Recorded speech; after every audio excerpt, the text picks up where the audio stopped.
Maravilha, meus queridos! Galera, estamos aqui de novo para darmos continuidade no estudo aí da base do direito administrativo na Constituição Federal. O jeito certo de se estudar direito administrativo, galera. Começando ali com o entendimento da base, ok? Ali dos artigos 37 a 41 da Constituição Federal. Estamos ainda no estudo da administração pública, do artigo 37 e 38, nos incisos aí do artigo 37 da Constituição Federal. Se você está aqui, né, nessa terceira aula, tá vendo até que eu estou falando, tá até na nomenclatura aqui embaixo, estamos na terceira aula, então se eventualmente dá uma olhada aí, às vezes pode ter aparecido para você essa terceira aula. Então, sugiro que você dê um pause aqui, vá na lista, né, dentro do nosso canal do YouTube, você vai encontrar aqui as aulas anteriores que nós temos aqui do nosso estudo desde o início, né, do caput do artigo 37 da Constituição Federal, beleza? Então dá uma olhada nisso daí. Galera, então vamos para cima. Né? No encontro passado, na nossa segunda aula, nós estávamos ali trabalhando, iríamos iniciar, né, o estudo aí do inciso 11 do artigo 37 da Constituição Federal, o maior dispositivo constitucional que nós temos, galera, o inciso 11 aqui da Constituição Federal, tudo bem? Então vimos já os 10 primeiros incisos, assim como o caput também do artigo 37 da Constituição Federal. Vamos destrinchar esse trem aqui então, entender esse dispositivo, galera, que ele trata sobre o assunto do teto remuneratório no funcionalismo público, né? Então esse inciso 11, ele nos traz um entendimento do teto remuneratório, galera, tudo bem? Do funcionalismo público, do serviço público aqui ao qual estamos estudando, para que muito em breve aí a gente ingresse, né, nesse trem aqui e comece a ter a aplicabilidade dessas regras aqui também para a nossa remuneração aí, né? Então, vamos dar uma olhadinha, galera, aqui com calma, né? Ele traz uma carga de detalhes muito grande, é um dispositivo muitíssimo explorado, né, em provas de concurso público aqui. Então, vamos dar uma olhadinha, vamos dominar esse trem aqui, vamos ser doutores de teto remuneratório do funcionalismo público. Galera, vamos lá. A remuneração e o subsídio dos ocupantes de cargos, funções e empregos. Então, vejo a importância, né, quando a gente estuda com qualidade e a gente vai entendendo, né, os conceitos teóricos e técnicos aqui do estudo, galera, porque a gente já viu o que é remuneração, fizemos a nossa equação. Remuneração é igual a vencimento mais vantagens do cargo mais vantagens individuais. E nós até entendemos ali já de maneira preliminar o que seriam as vantagens. Tudo bem? Vimos também, e veremos isso lá no artigo 39, quando a gente começar a estudar propriamente servidores públicos, nós veremos lá no parágrafo 4º do artigo 39 sobre subsídio. Mas nós já sabemos, por conceitos que vimos aqui, que subsídio é a parcela única, onde não pode ter um monte de coisa, salvo indenizações, que são os penduricários. Nós vamos dar uma olhada a isso mais à frente, mas já vimos o conceito anteriormente. Vimos também, galera, em relação a o que é cargo público, o que são funções públicas e o que são também empregos públicos. Fizemos a distinção de cada um deles, inclusive para que a gente tome cuidado que quando fala de cargos públicos é o gênero, dentro de cargos públicos nós temos o cargo efetivo, que é aquilo que estamos buscando aqui, e o cargo em comissão, aquele de livre nomeação e exoneração. Tudo bem? Então vejo como é importante, né? Porque à medida que a gente vai caminhando, a gente vai tendo o entendimento e o conhecimento dos assuntos, e isso vai facilitando, galera, que futuramente também a gente não tenha dificuldade de compreendermos o que o texto, não só da Constituição Federal, tá? Mas do que as normas infraconstitucionais eventualmente aí nos trazem sobre o assunto. Então, nesse momento, nem cabe eu ficar discutindo com vocês remuneração e subsídio, pois vimos recentemente e veremos ainda em outros momentos mais, tá? Cargos, funções e empregos públicos também temos essa diferenciação, legal? Assim como também, quando a gente vê a estrutura aqui da administração pública. Isso a gente viu até em relação ao inciso 19 do artigo 37 da Constituição Federal, que nós veremos, e tem um assunto dentro do direito administrativo que trabalha isso de maneira detalhada. Organização administrativa do Estado. A administração direta, né, galera? Quem que está na administração direta, né? As pessoas jurídicas, União, os 26 estados, Distrito Federal, e assim também como os 5.570 municípios. Legal? Da administração direta. E também lá, galera, a gente vê mais claramente os poderes. Legal? O poder executivo, poder legislativo e poder judiciário. Claro que no âmbito do município nós não temos poder judiciário, mas falando em poderes de maneira genérica, nós falamos que eles estão ali dentro da administração direta. Não que eles não possam criar administração indireta, como a gente vê claramente no poder executivo, assim como o poder judiciário e legislativo também podem, ok? Criar a sua administração indireta também. Isso a gente vê lá no estudo pontualmente de organização administrativa do Estado. Legal, estamos entendendo aqui o cartão de visita, o início, né? Do inciso 11 do artigo 37 da Constituição Federal. Legal. Aí, nós temos a administração indireta. E da administração indireta, a gente já até deu uma olhada, eu vou colocar de novo aqui, talvez daqui a pouquinho a gente consiga chegar nele aqui, no inciso 19, né, do artigo 37 da Constituição Federal, isso aqui não cai, despenca em prova, né? Somente por lei específica poderá ser criada autarquia, ela é criada diretamente, e autorizada a instituição de empresa pública, sociedade de economia mista e fundação, cabendo a lei complementar nesse último caso, no caso da fundação, definir as áreas de atuação. E essa fundação aqui a gente vai entender melhor um pouco mais à frente, que ele está falando da fundação pública de direito público, porque a fundação pública a fundação pública de direito privado, pelo fato de ser autorizada instituição por lei. Nós vamos entender também a diferença em relação à fundação pública de direito público, trazida pelo Decreto-Lei 200 de 67. Isso importa demais para as questões de prova, não só em direito administrativo, como, obviamente, também em direito constitucional. Tudo bem? Então, essa daqui, galera, é a formação da chamada administração indireta, ok?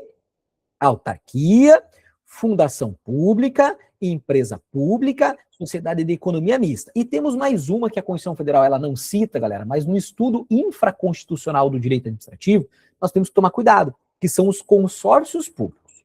Legal? Então, a indireta é formada aí por essas 5. Na verdade, consórcio público é uma autarquia também, tudo bem? Só que a diferença é que o consórcio público é uma união de vários entes da administração direta. A gente vai ver até quando chegarmos no inciso 19 ali, mas a gente já falou isso até nas aulinhas anteriores. Tudo bem? Então agora ele começa a falar da administração indireta. Aí ele fala autarquia e fundação. Aqui já tem um trem que despenca em prova. Por que, Marcelo? Ué, galera, nós não acabamos de falar quais são as pessoas jurídicas que compõem a administração indireta? Autarquia, fundação pública, empresa pública, sociedade de economia mista, e, né, temos que lembrar aí sempre em relação ao consórcio público, que também é uma autarquia, mas é uma autarquia formada por vários entes federados. Por isso o nome consórcio. O que é um consórcio, né, galera? É uma união de diversas pessoas aqui. Tudo bem? Então perceba que o inciso 11, galera, ele está tratando somente de autarquia e fundação, cara. Não tem empresa pública sociedade de economia mista. E muita gente passa por esse dispositivo e passa desapercebido. E isso aqui despenca em prova. Mas nós já vamos entender. Não quero entregar o ouro agora não, porque vamos entender na completude. Depois vocês vão compreender por que o teto remuneratório, galera, regra geral, não seria aplicado às empresas públicas e sociedades de economia mista. Mas já vamos entender até o final do raciocínio aqui. Então, primeiramente, eu quero que a gente tenha essa compreensão. A remuneração e subsídio dos ocupantes de cargos, funções e empregos públicos, ou seja, ele está falando tudo, de todo mundo. Não importa se é remuneração, já sabemos a equação da remuneração. Não importa se é subsídio, já sabemos o que é subsídio parcela única e veremos ainda lá no estudo de servidores públicos. Já sabemos a diferença de cargos, funções e empregos públicos. Já sabemos. Já sabemos quem é a administração direta, está ali ilustrado por verde, né? Onde também sabemos que os 3 poderes estão ali. Já sabemos como é a composição da administração indireta, ok? Mas sabemos que estão faltando pessoas jurídicas aqui da administração indireta. Tamo junto aqui, galera? Legal? Veja como é importante, porque se você estudar uma vez, galera, com qualidade, você entender, isso daqui, galera, tem um desdobramento em 5, 6 até 7 assuntos infraconstitucionais. Então a dificuldade, às vezes, não é no direito administrativo que não é codificado, como a gente tem falado desde o início. A dificuldade está que você quer infraconstitucionalmente tratar um assunto que você nem entendeu na base. E lá na hora do assunto não é o momento de entender base. A base é o momento de fora, do 37 a 41, você dominar todas essas terminologias e ter uma real ideia, né, do que cada uma aqui significa. Tudo bem até aqui esse momento? Então, o início do inciso 11, dominadaço. Beleza. O que mais, então, ele vai acabar trazendo para nós aqui? Dos detentores de mandato eletivo, Opa, então a galera lá, os deputados, né, a galera do Poder Executivo, a galera do Poder Legislativo, né, que exercem mandato eletivo, né, Marcelo, então também serão abarcados aqui. Sim. E demais agentes políticos. Lembra que nós citamos aqui, galera, um estudo infraconstitucional de agentes públicos baseado hoje, pensando nas grandes bancas, nos maiores concursos do Brasil? O ideal é se estudar baseado em Eli Lopes Meirelles, tudo bem? E aí a gente até entende Maria Silvia Zanella de Pietro. E na classificação de Eli Lopes Meirelles, galera, ele vai trazer agentes políticos que dentro estão de mandato eletivo, mas não só, agentes políticos, agentes honoríficos, agentes delegados, agentes credenciados e agentes administrativos. Isso a gente estuda lá infraconstitucionalmente no assunto agentes públicos. Então ele está falando aqui que quem exerce mandato eletivo vai ter que respeitar essa regra, quem também são os agentes políticos vai ter que respeitar essa regra, quem recebe aposentadoria, que são os proventos, vai ter que respeitar. Que regra, Marcelo? Calma, nós nem vimos a regra ainda, nós vamos ver agora as regras, né? São regras no plural. Quem está aposentado tem que respeitar essa regra. Quem está recebendo pensão, ou seja, é um agente público que faleceu e deixou pensão para a sua família, tem que respeitar essa regra. Ou outra espécie remuneratória, ele generaliza. Ele generaliza. Então ele está dizendo, cara, se você recebe remuneração ou subsídio, seja por cargo, função ou emprego, seja da administração direta ou da indireta relacionada à autarquia e fundação, seja, né, no âmbito de União, Estados, DF, municípios, não importa, seja no Executivo, Legislativo e Judiciário, inclusive quando estamos falando dos órgãos independentes e autônomos, da administração direta, que não estão compondo nenhum dos poderes. Isso fica claro no final do dispositivo, tá? Quando ele vai citar aqui membros do Ministério Público, defensores públicos, tudo bem? Que são, quando a gente estuda também a organização administrativa do Estado, galera, nós sabemos que são órgãos chamados de independentes e autônomos, que não estão compondo nenhum dos poderes, nem poder executivo, nem poder legislativo, nem poder judiciário. Quais são? São 4. Ministérios públicos, tribunais de contas, defensorias públicas e justiça desportiva. Isso aqui é muito cobrado e a gente repete, né, por diversas vezes aí. Tudo bem? Então, são abarcados todos. Ou outro tipo de espécie remuneratória, percebidos cumulativamente ou não. Na verdade, nós vamos analisar isso quando ele falar aqui, galera, da possibilidade de acumulação de cargos, tá? Porque essa cumulatividade aqui, na aplicação do teto remuneratório, nós temos uma decisão do STF. Quando estamos falando dos possíveis cargos que possam ser acumulados, recentemente alterados na Constituição Federal. Então espera lá, para não abrir muito parênteses aqui, quando chegarmos lá, a gente vai relembrar essa questão da cumulatividade. Mas aqui, no primeiro momento, ele está falando, não importa se eu estou percebendo ele cumulativo ou não cumulativo, não importa. Precisa respeitar a regra do teto remuneratório, incluídas as vantagens pessoais ou de qualquer outra natureza. Aí ele termina aqui, ó. Agora a gente pode começar as regras, né? Então, incluídas as vantagens pessoais ou de qualquer outra natureza. Lembra que nós vimos que a remuneração, ele nem precisava falar, mas ele foi contundente aqui, a Constituição Federal foi contundente nesse dispositivo. Porque remuneração, galera, é aquela equação que nós fizemos. Vencimento, mais vantagens do cargo, mais vantagens pessoais. Daqui a pouco eu vou ter que repetir essa equação, porque vai ser importante para um dispositivo futuro. Então ele está falando, cara, inclui todas as vantagens, pessoais ou de qualquer outra natureza. Então tudo aquilo que a gente viu que compõe a remuneração está contido aqui para o cálculo da aplicabilidade do teto remuneratório. Tudo bem, queridos? Então veja que ele está dizendo para nós que todo mundo que está dentro da administração pública, seja, né, aqui, de qualquer forma, como agente, isso está implícito, tá? Como um agente público. Galera, só para vocês terem uma ideia, o teto remuneratório é aplicado até em benefício previdenciário do regime geral, como salário maternidade, ok? É aplicado. Então a ideia é, regra geral aqui no primeiro momento, claro que as nuances são muito importantes. Cara, tá saindo do cofre público um pagamento pelo exercício da atividade laboral, aqui, não importa se é remuneração, subsídio, não importa se está exercendo um cargo, função ou emprego, não importa se é na administração direta ou na indireta, e nesse momento restrito a autarquias e fundações, não importa também se é qualquer um dos agentes agentes públicos trabalhados no âmbito doutrinário. Não importa se eu estou falando aqui se o cara já está aposentado, ou seja, não importa se é na atividade ou na inatividade. Não importa se o cara já faleceu, aquele que tinha um vínculo com a administração e deixou uma pensão, não importa. Ou qualquer outra espécie que seja caracterizado como remuneração aqui, de maneira cumulativa ou não. Então, eu estou repetindo muito isso, galera, para a gente entender. O elaborador aqui, constitucional, ele está falando isso. Não importa qual é a relação que se tenha de pagamento pelo exercício da atividade laboral aqui por parte da administração. Vai precisar aplicar as regras que veremos a partir de agora. Tá tudo bem até aqui, galera? Alguém com alguma dúvida? Alguém com alguma dúvida aqui? Não? Tranquilos? Então, beleza. Então, isso é só para dizer, ó, abarca todo mundo, menos a galera das empresas públicas e sociedades de economia mista, num primeiro momento. Já vamos entender por quê. E tem uma regra bastante clara, eu vou até dar o meu exemplo, vai ficar bastante claro também para entender. Então ele falou, ó, ninguém escapa. É isso que ele está resumindo aqui. Que estamos resumindo, aliás, né? Ele não resumiu, ele deixou bem detalhado. Então vamos agora entender as regras. Então primeiro ele falou a quem se aplica a regra. Aí depois ele vem e fala, ó, tá, as regras são essas que devem ser aplicadas àquela galera lá. E elas serão divididas aqui. Vamos lá ter um primeiro conhecimento.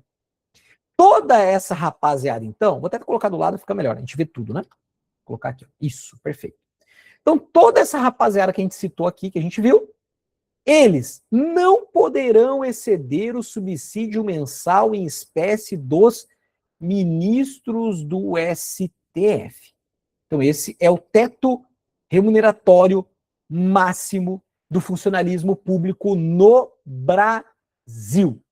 Ninguém pode ganhar mais do que os ministros do STF. Hoje, R$ 46.000 o subsídio mensal dos ministros do STF. Tudo bem? R$ 46.000. Marcelo, mas eu vejo um monte de casos aí, a galera ganhando 100 mil, 200 mil, até vimos de 500 mil. Isso. A gente vai entender que essa aplicabilidade são indenizações. As indenizações são recomposições patrimoniais. Elas não entram no cálculo aqui de remuneração e subsídio. Inclusive, subsídio que tem uma característica de parcela única, na verdade, são incluídas várias indenizações. Por isso que até os próprios 11 ministros do STF, galera, eles não ganham só 46 mil, queridos. Claro que não, tudo bem? Porque eles possuem várias indenizações ali que eles também acabam recebendo. Beleza? Então, esse é o primeiro limite que ele coloca aqui. Para todo o funcionalismo público, para toda a rapaziada, ninguém vai ganhar mais que o ministro do STF. R$ 46.000 hoje, atualmente. Esse é o teto máximo do funcionalismo público. Tanto que, né, se eventualmente você chegar nesse dispositivo mais à frente da Constituição Federal ou estiver estudando aí direito previdenciário, lá a gente vê que o salário maternidade é um dos benefícios que não respeita o teto do INSS, mas ele deve respeitar esse teto, né? Por quê? Porque está saindo também aqui dos cofres públicos o pagamento desse benefício previdenciário. Então ele vai respeitar este teto do ministro do STF, tudo bem? E temos casos aí que podem acontecer sobre esse valor. Legal. Esse então é o primeiro limite geral. Mas daí ele vem, e vamos destrinchar mais aqui, ele traz mais limites mais específicos, como, por exemplo, aqui inicialmente, em relação aos municípios. Vou até já separar aqui, que aqui ele vai falar dos estados. Aplicando-se como limite, então esse é o limite totalzão, geral, sem nenhuma discriminação aqui, se é federal, estadual, distrital, municipal. Dentro do município, aí temos um limite aqui, que é o subsídio do prefeito. Então, o chefe do Poder Executivo, galera, municipal, o prefeito, ele é o teto remuneratório dentro da administração pública municipal. Tudo bem? Então, dentro da administração pública municipal, é o chefe do Poder Executivo que é o teto. Ninguém pode ganhar, dentro da estrutura do Poder Executivo e do Poder Legislativo, nenhum agente público poderá ganhar mais do que o prefeito no âmbito dos municípios. Tranquilo também de guardarmos aqui sobre os municípios. Aí ele vai trazer aqui, deixa eu ver se eu até consigo puxar para cá, para a gente colocar tudo na tela. Aí fica legal. A gente não perder aqui também nenhuma informação. Beleza. Aí agora ele vai dizer, galera, como é a aplicabilidade nos estados e no Distrito Federal. Ele também vai trazer aqui uma diferenciação. E nos estados e Distrito Federal, galera, como nós temos aqui os 3 poderes, então ele vai fazer aqui uma distinção relacionada também aos poderes, tudo bem? Olha só. E nos estados e no Distrito Federal, o subsídio mensal do governador no âmbito do Poder Executivo. Então, o governador é o limite máximo dentro do Poder Executivo. Ok? E o subsídio dos deputados estaduais nos estados e distrital, né? Lá no DF não tem deputado estadual, tem deputado distrital. E deputados estaduais e distritais no âmbito do poder legislativo. No âmbito do poder legislativo. Então veja que no estado, no município, não tem divisão e não tem poder judiciário no município. Então toda a galera lá abarcada por poder executivo ou poder legislativo não poderão ganhar mais do que o prefeito. De uma maneira geral, né, é o ministro do STF, conforme nós vimos. Então a galera federal se baliza toda ela totalmente dos 3 poderes, né, e dos órgãos independentes e autônomos no STF. No município, fica na figura do prefeito. Nos estados e Distrito Federal, aí nós temos uma divisão pelos 3 poderes. No poder executivo, é o governadorzão. No poder legislativo, cuidado, galera, não é deputado federal, tá? É deputado estadual. Por quê? Não estamos falando do estado. Qual que é a casa legislativa estadual? Assembleia Legislativa. Legal?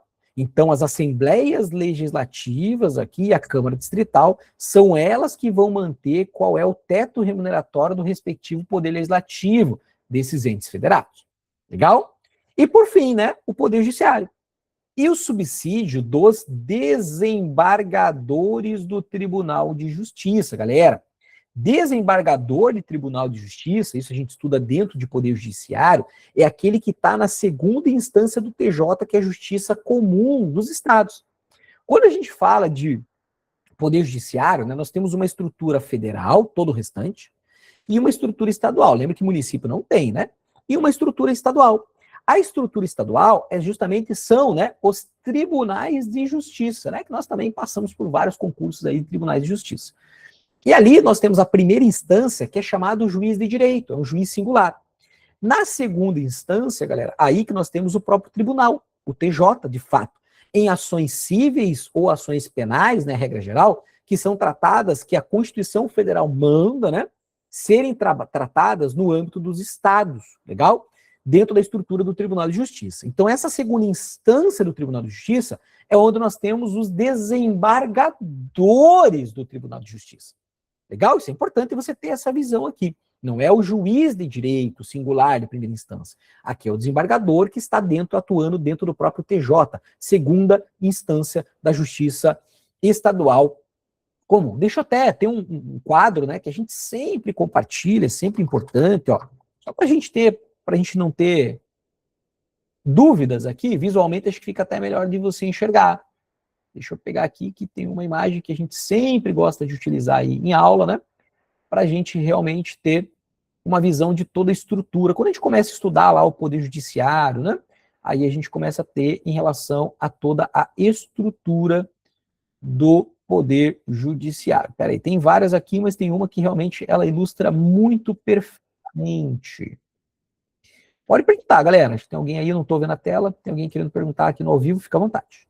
Marcelo, eu coloquei ali nas mensagens até, só uma questão, nos municípios não tem exceção dos procuradores municipais? Porque aí o teto deles respondem ao teto do TJ e não do prefeito?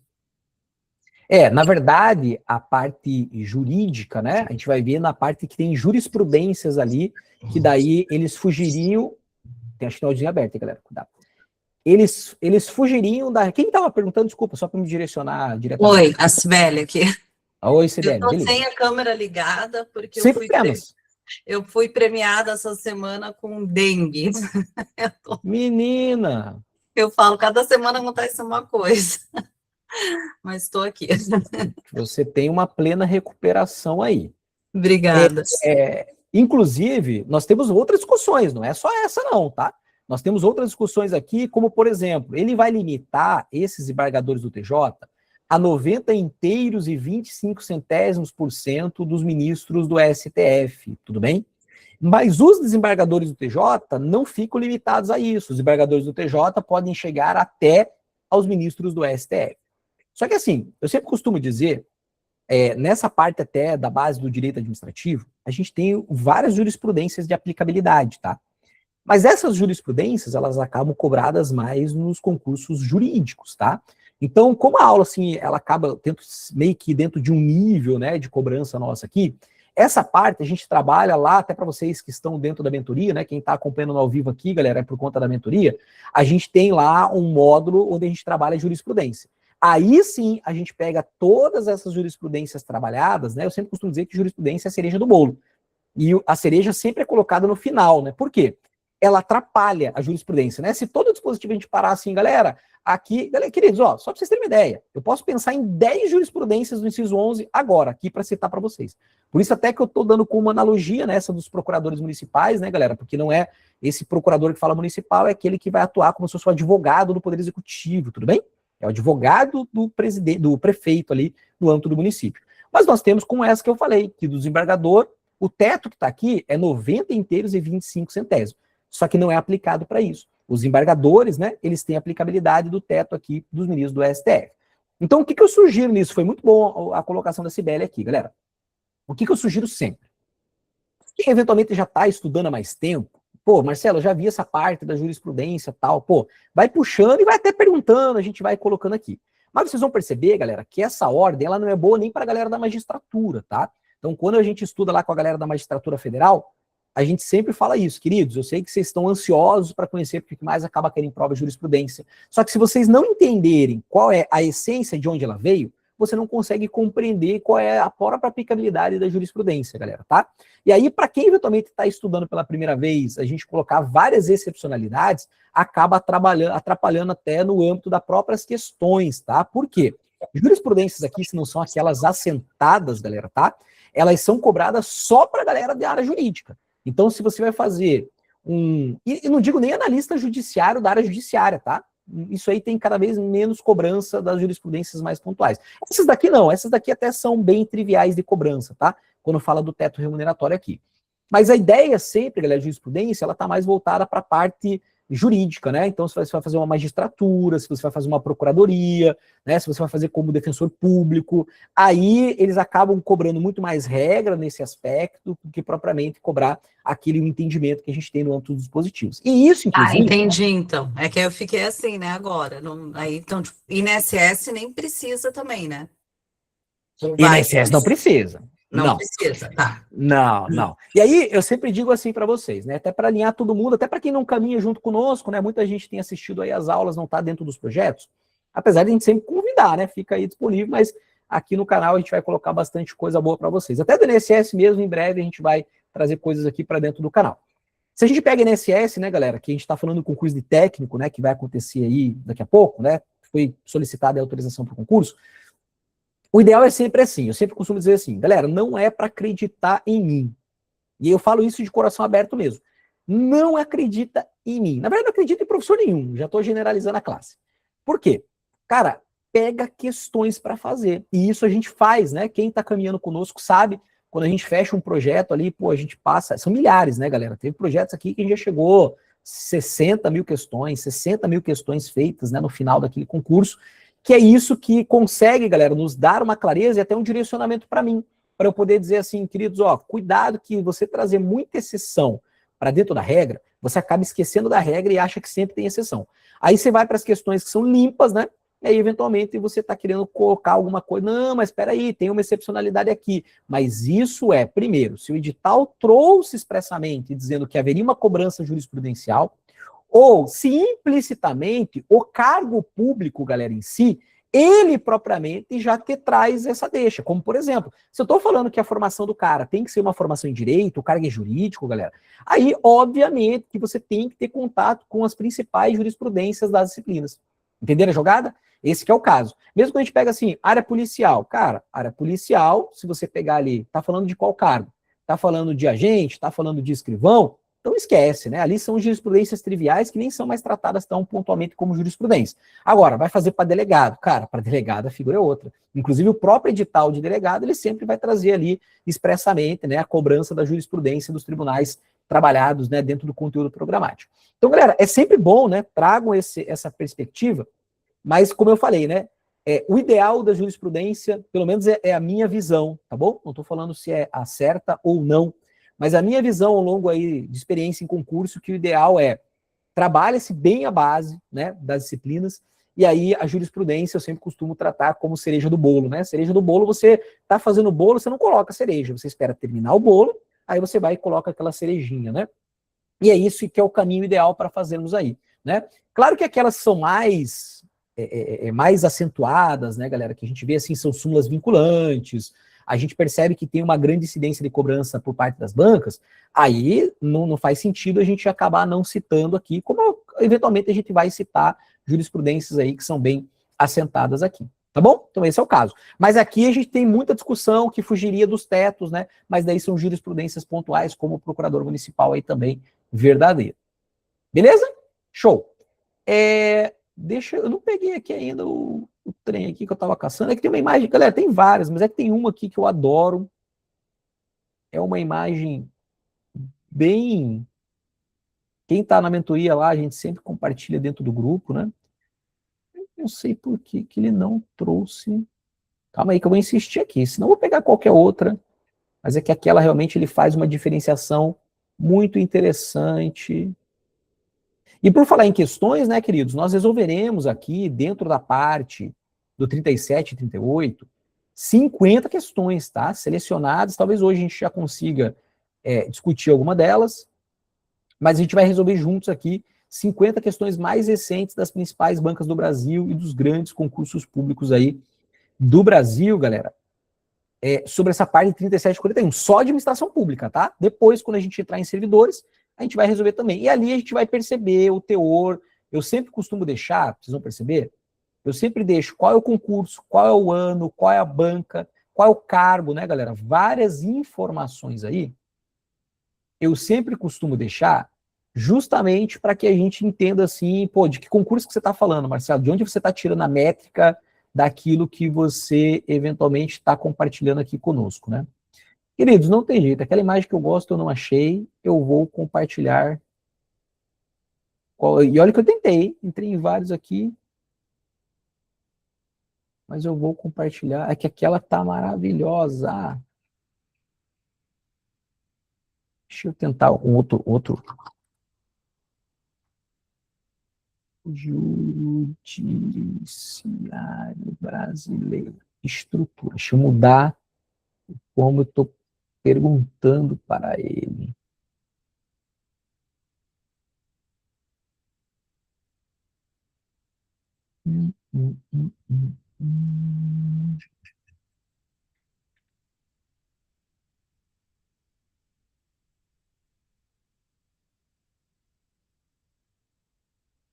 Rapaz. E as outras que eu estou vendo aqui, elas estão incompletas, tá? Só para vocês saberem, eu queria compartilhar. Enfim, queridos, eu prometo que eu vou trazer num outro momento aqui. Eu tenho ela nos materiais, mas eu queria pegar direto aqui do Google Imagens.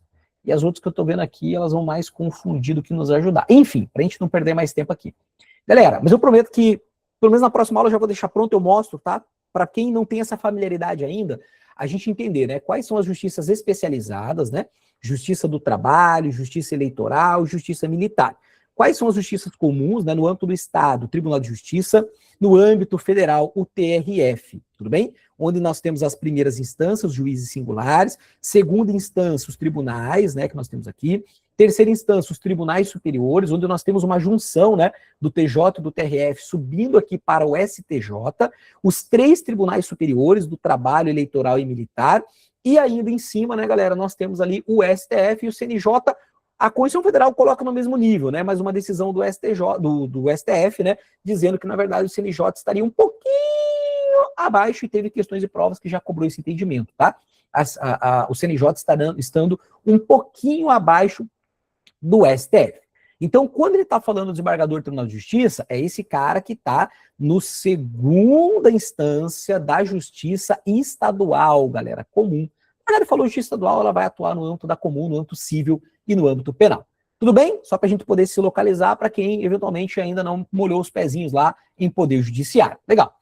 Só que esse desembargador, galera, que vai ser o limite para o poder judiciário, ó, esse desembargador que vai ser o limite para, só colocar judiciário, né? Os outros eu não peguei o poder, então vamos deixar igual aqui.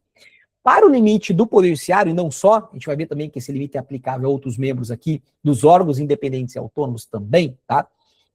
Ele vai ter um limite na Constituição Federal, galera, limitado a 90 inteiros e 25 centésimos por cento do subsídio mensal. Queridos, lembra que eu já falei para vocês, né? Pelo menos na minha jornada, assim, eu sempre fui muito adepto, né, de colocar isso realmente de uma maneira numérica. Tudo bem? Realmente de uma maneira numérica, porque isso facilita a visualização. Então, o que ele está querendo dizer é que é esse desembargador do Tribunal de Justiça, ele vai ter uma remuneração limitada, aqui um subsídio, na verdade, né, limitado a 90,25% dos ministros do STF. Então, existe o teto geral do ministro do STF, e esses desembargadores, que são limite dentro dos estados e do DF, né, galera? Porque no DF nós também temos o Tribunal de Justiça do Distrito Federal e Territórios. Legal? Esses desembargadores que vão atuar na segunda instância da Justiça Estadual Comum, eles estarão limitados na literalidade constitucional a 90,25% dos ministros do STF. E esse limite ao qual eles estão abarcados, de novo, na literalidade, por quê? Se nos depararmos com questões, galera, que cobrarem a literalidade, você vai dizer que é 90,25%, ok? Se ele colocar um caso prático de aplicabilidade, aqui sim, pelo fato de estar no texto constitucional, nós temos aqui, galera, uma decisão do STF que, na verdade, cuidado com uma coisa aqui, ó, presta bem atenção, de verdade. Se você está mexendo no telefone aí, para agora, escuta aqui, porque isso aqui é muito importante. Os desembargadores, galera, na literalidade, eles se limitam a 90,25% do STF. Isso aqui não é vinculação, tá? Cuidado. Porque lembra que a gente vai ver mais à frente ali que não pode, é vedada a vinculação e equiparação das remunerações dentro da administração pública, né? Então não é algo assim, o ministro do STF teve um aumento de 42 para 46, então automaticamente aqui os desembargadores do Tribunal de Justiça também aumentariam? Não, isso é vinculação. Mas existe um teto, até onde ele pode ir, mas eles não são automáticos no seu aumento aqui remuneratório. Tudo bem? A gente vai ver isso, um dispositivo mais à frente. Então, eles estão limitados, é um limite, não é uma vinculação. De novo, ó, repete aí com você. É um limite, não é uma vinculação. Isso eu estou falando é porque é importante para as questões. É um limite e não é uma vinculação. É diferente, são duas coisas diferentes. É um limite e não é uma vinculação. Só que esse valor, galera, na verdade, na prática, não é aplicado. Os desembargadores do Tribunal de Justiça, eles podem chegar até o teto remuneratório geral dos ministros do STF. Então, essa é uma jurisprudência que é importantíssima. Por quê? Porque ele está trazendo um conceito diverso daquele que está na literalidade do dispositivo. Tudo bem? Mas, de novo, nós temos questões das duas formas. Se cobrar conforme está, você vai dizer que está correto. Se colocar um caso prático, João, que é desembargador do Tribunal de Justiça, recebendo o valor tal, foi lá e entrou com uma reclamação dizendo que ele poderia ganhar valores superiores a esse. Aí você vai dizer, opa, é um caso prático, então eu vou aplicar o entendimento do STF, que sim, eu poderia chegar até o limite dos ministros do STF. Se for um caso literal, simplesmente cobrando o que está no dispositivo, a gente fica com a literalidade 90,25%. Como que a gente tem uma habilidade, galera, das questões? Resolvendo milhares de questões. Aí a gente vai tendo a habilidade, a sensibilidade de entender, ele está cobrando literal ou ele está cobrando caso prático. Legal? Muito parecido com aquilo que a gente vê no artigo 5º da Constituição Federal, quando a gente fala da prisão civil, né, galera? A prisão civil do depositário infiel, ela está na literalidade do artigo 5º, né? Por conta do Pacto de São José da Costa Rica, ela não pode ser aplicada mais. Então, se ele cobra uma literalidade, o texto constitucional traz as duas hipóteses, né, da pensão alimentícia de maneira inexcusável e o depositário infiel. Só que se ele cobra um caso prático, a gente sabe que não é aplicado a prisão civil do depositário infiel, independentemente de qual seja a modalidade de depósito.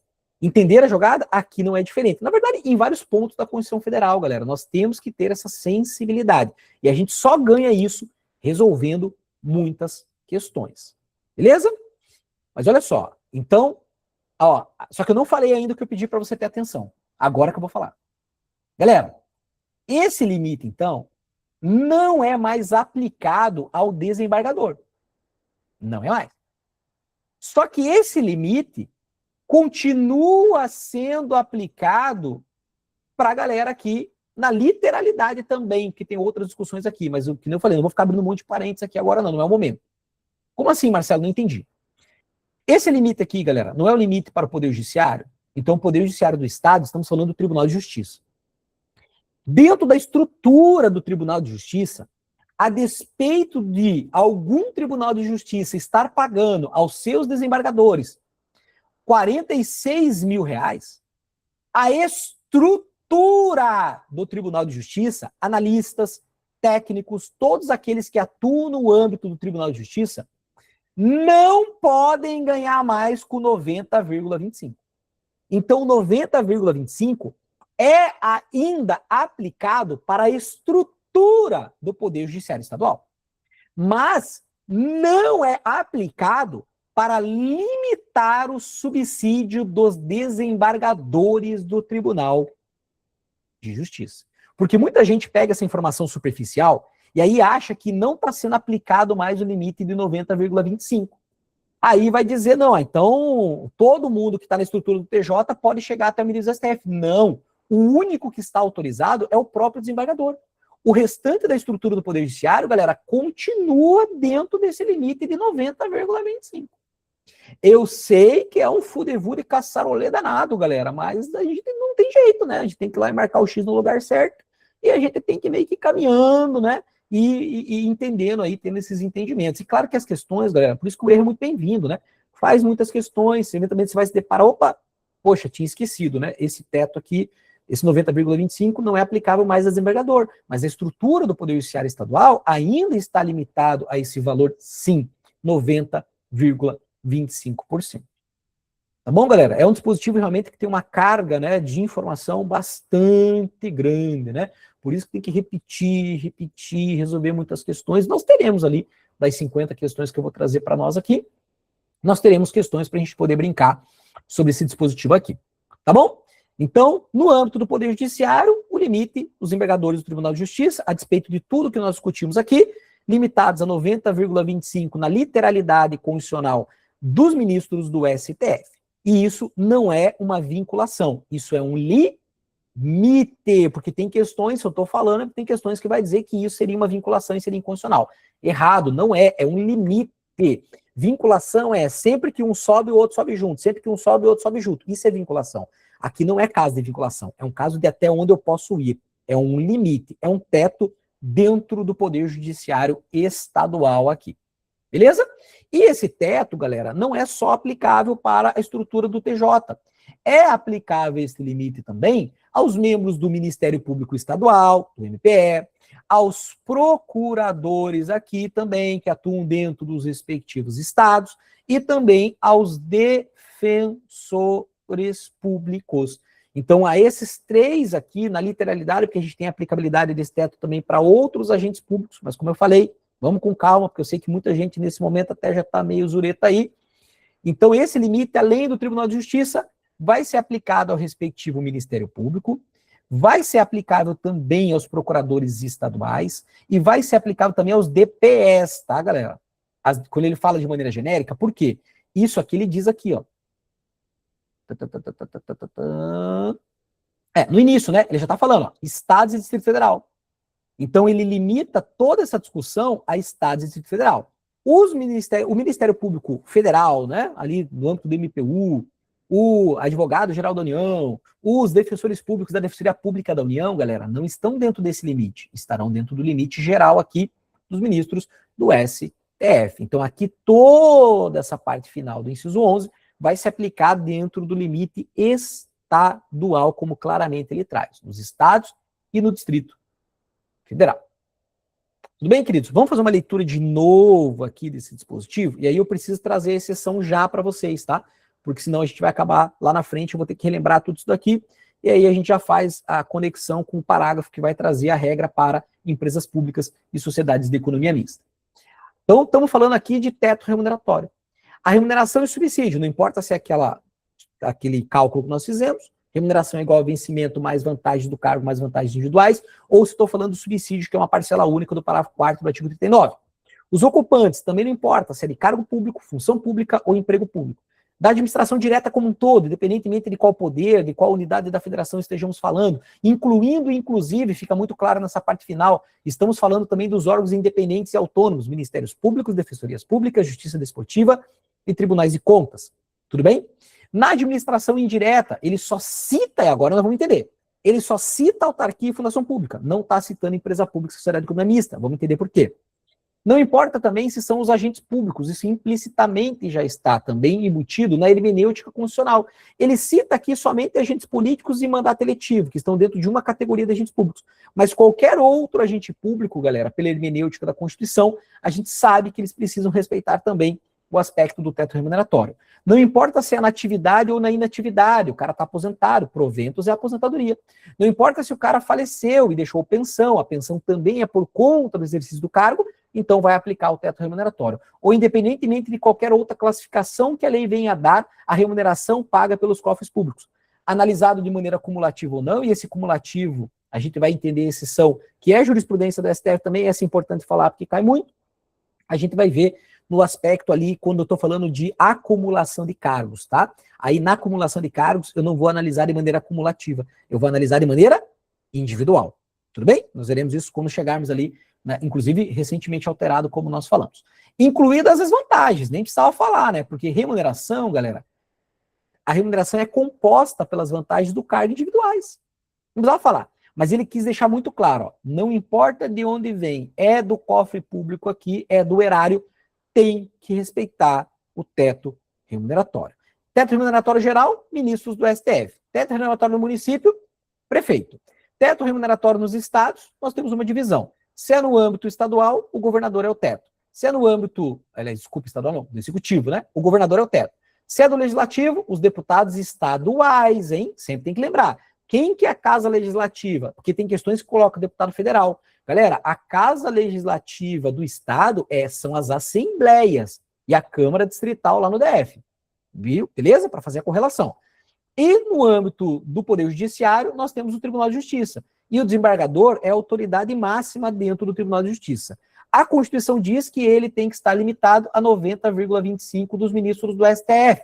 Já entendemos que esse limite não é aplicado para ele em especial, mas esse limite mantém para toda a estrutura do Tribunal de Justiça nos respectivos estados. É mantido ainda que ninguém vai poder ganhar acima de 90,25. E também se estende essa aplicabilidade aqui para os ministérios públicos, procuradores e defensorias públicas estaduais. Tudo bem? Aqui, as questões vão nos ajudar a ter uma clareza maior e, claro, né, é importante sempre estar passando numa leitura, pelo menos, e revisões, né? A gente sempre faz revisões, a gente sempre tem contato aqui também com esse teto remuneratório.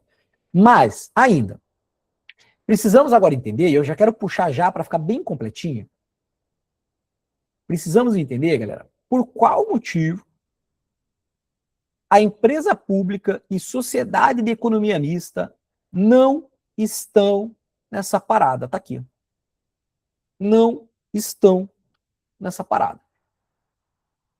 Inclusive, eu sempre digo para os senhores, né, que realmente quando a gente chama aí as nossas disciplinas de Quarteto Fantástico, direito constitucional, direito administrativo e também, deixa eu até colocar aqui, direito constitucional, direito administrativo, administração geral e pública, nós vamos ver dispositivos aqui que é de administração geral e pública, tá, galera? O parágrafo 8º. O parágrafo 8º, ele foi incluído, ó, autonomia gerencial orçamentária financeira, ampliando mediante contrato, para que se aumente aqui, ó, metas e desempenho, né? A gente vai ver tudo isso aqui, avaliação de desempenho.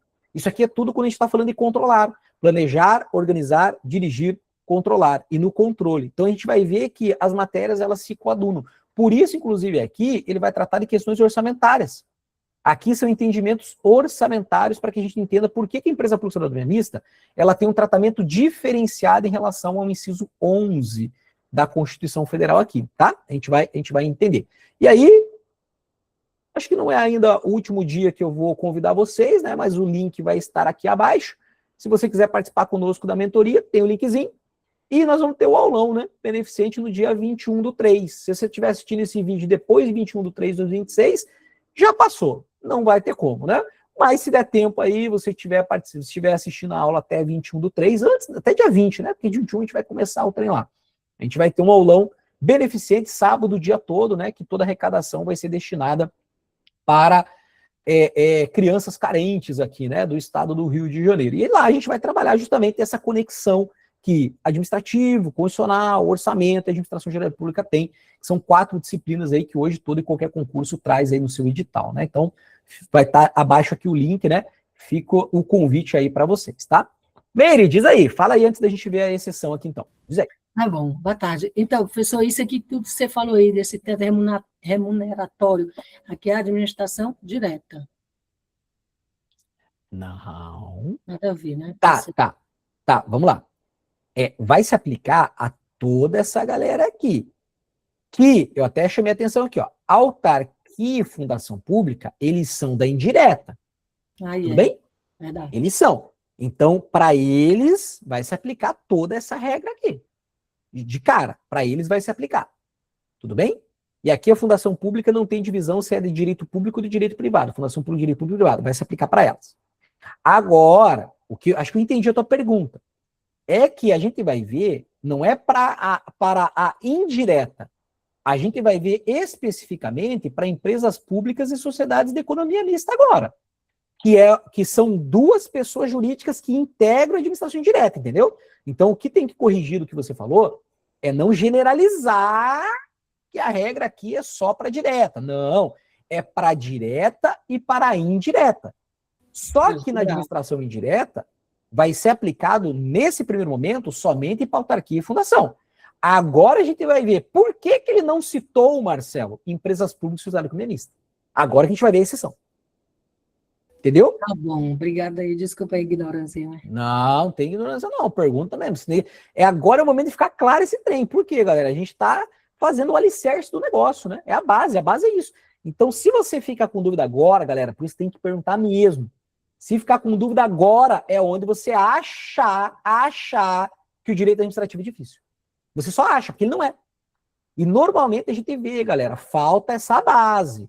Não tendo essa base, lá na frente, porque lá na frente, galera, não é o momento de ver esses detalhes, entendeu? Lá na frente é o momento, galera, vamos tratar da organização administrativa, vamos tratar da remuneração, vamos tratar de agente público. Só que vai precisar, galera, é como se o 3741 ele fosse um pré-requisito para entender o direito administrativo. Assim como, já dei esses exemplos para vocês, o artigo 165 ou 169 da Constituição Federal é pré-requisito para entender o orçamento público. Não faz sentido você ir para o estudo de orçamento público sem primeiro dominar o 165 até o 69. Outro exemplo, 194 a 204 é pré-requisito para você entender direito previdenciário.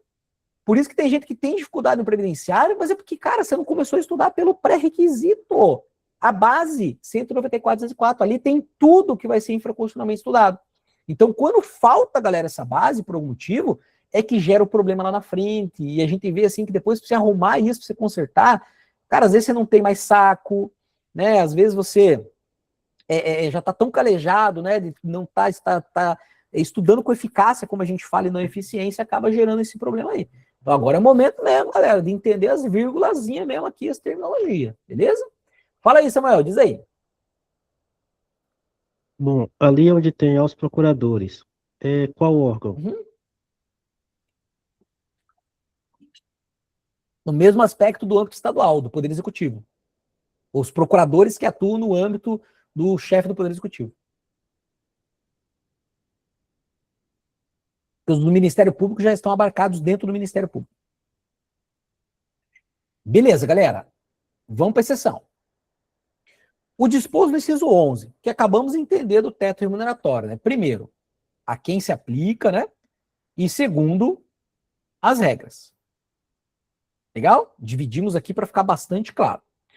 E aí a gente viu que não estava empresa pública sociedade economia mista, nós identificamos. E o parágrafo 9º, já estou antecipando aqui, quando a gente passar, a gente pula ele e fala, galera, esse aqui a gente tratou junto com o teto. Aí a gente pula ele lá.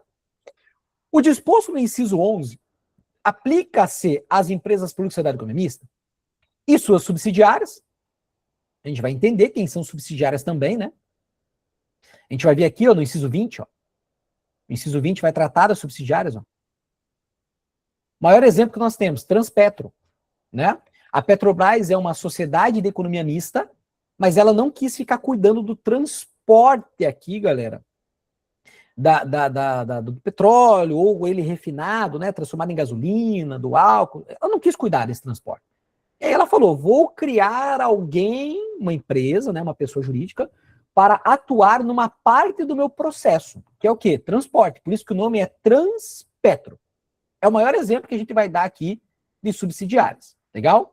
Então, tanto as sociedades, as empresas públicas, exemplos de empresas públicas, né? Caixa Econômica, Correios, Sociedade de Economia Mista, exemplo de Sociedade de Economia Mista, Petrobras, Banco do Brasil, né? A gente vai entender depois, né, a diferença das duas aí. Subsidiárias, né? É aquela que vai atuar numa parte do processo produtivo das empresas, normalmente, tá? Das empresas públicas de sociedade de economia mista. Ele vai autorizar que isso possa acontecer em qualquer uma da indireta, a Constituição Federal autoriza, mas basicamente a gente vai ver que faz sentido isso nas empresas públicas e sociedade de economia mista. Exemplo, a Transpetro. Então a Transpetro, ela atua numa parte da operação da Petrobras. Porque a Petrobras falou, cara, eu quero me preocupar com o meu core business. Eu não quero ficar atuando no âmbito do transporte, eu não quero me preocupar com isso. Então criou uma subsidiária ali, a Transpetro, para atuar no transporte aí do petróleo. Beleza? Então, esse teto remuneratório vai se aplicar às empresas públicas de sociedade economia mista e também às subsidiárias que receberem recursos da União, dos estados, do Distrito Federal e dos municípios para pagamento de despesa de pessoal e custeio em geral. Para pagamento de despesa de pessoal e custeio em geral. Ok? Galera, isso aqui tem um nome quando a gente estuda orçamento público. A gente vai fazer a divisão de receitas e de despesas, né, na primeira divisão que a gente faz ali da classificação delas. Isso aqui tem um nome. A gente tem as chamadas despesas de capital e chamadas despesas correntes. Tudo bem? Essas despesas aqui, galera, vocês acham que elas são despesas correntes ou despesas de capital? Correntes. São despesas correntes. Despesa de capital, galera, é aquela de investimento, é aquela para ampliar, para aumentar. Não vou abrir muito o leque aqui, porque em orçamento a gente se aprofunda nisso, até porque lá na LRF, Lei Complementar de 101, a gente tem que tomar cuidado, porque essas empresas aqui, elas vão ter uma diferença lá de acordo com a LRF, tá? Mas na base condicional, ele está falando pagamento de despesa e custeio em geral. Por que a despesa corrente? É algo que está correndo. Então você está pagando aluguel de vez em quando? Não, todo mês. Você está comprando papel higiênico de vez em quando? Não, todo mês. Você está pagando luz de vez em quando? Não, todo mês. Você está comprando papel A4 para imprimir lá, né?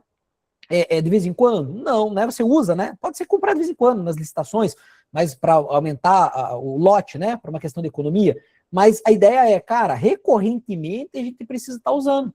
Despesa de pessoal, galera, tem que estar pagando a remuneração, o subsídio, né? Ou o salário, aqui é salário, né? Quando a gente está falando de empresas públicas de economia mista, regra geral, eles são empregados públicos. Ok?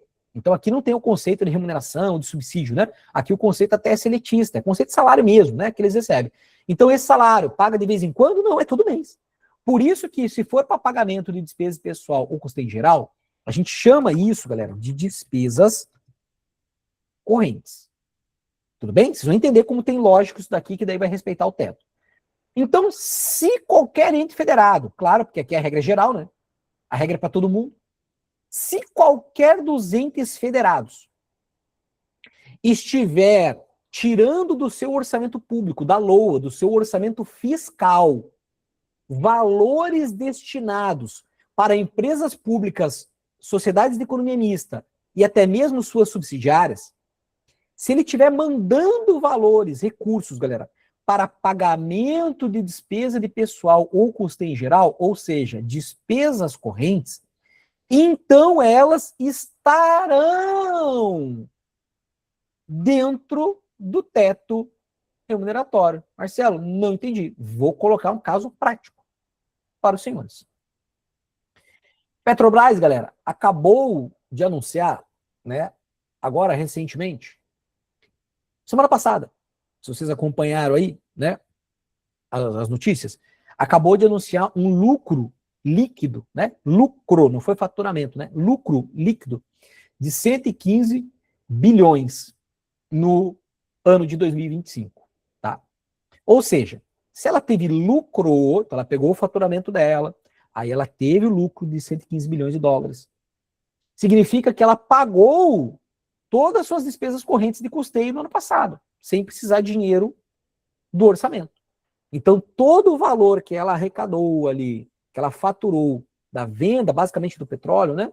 Da venda ou dos derivados de petróleo, todo o valor que ela arrecadou, ela pagou seus aluguéis, seus telefones, luz, papel higiênico, papel A4, pagou os empregados públicos, pagou tudo e teve um lucro. Ou seja, distribui-se isso para os seus acionistas, porque a Petrobras é uma sociedade de economia mista, então ela está na bolsa, se é sociedade de economia mista, tem dinheiro público e privado. O dinheiro privado entra no setor público, galera, através da bolsa de valores.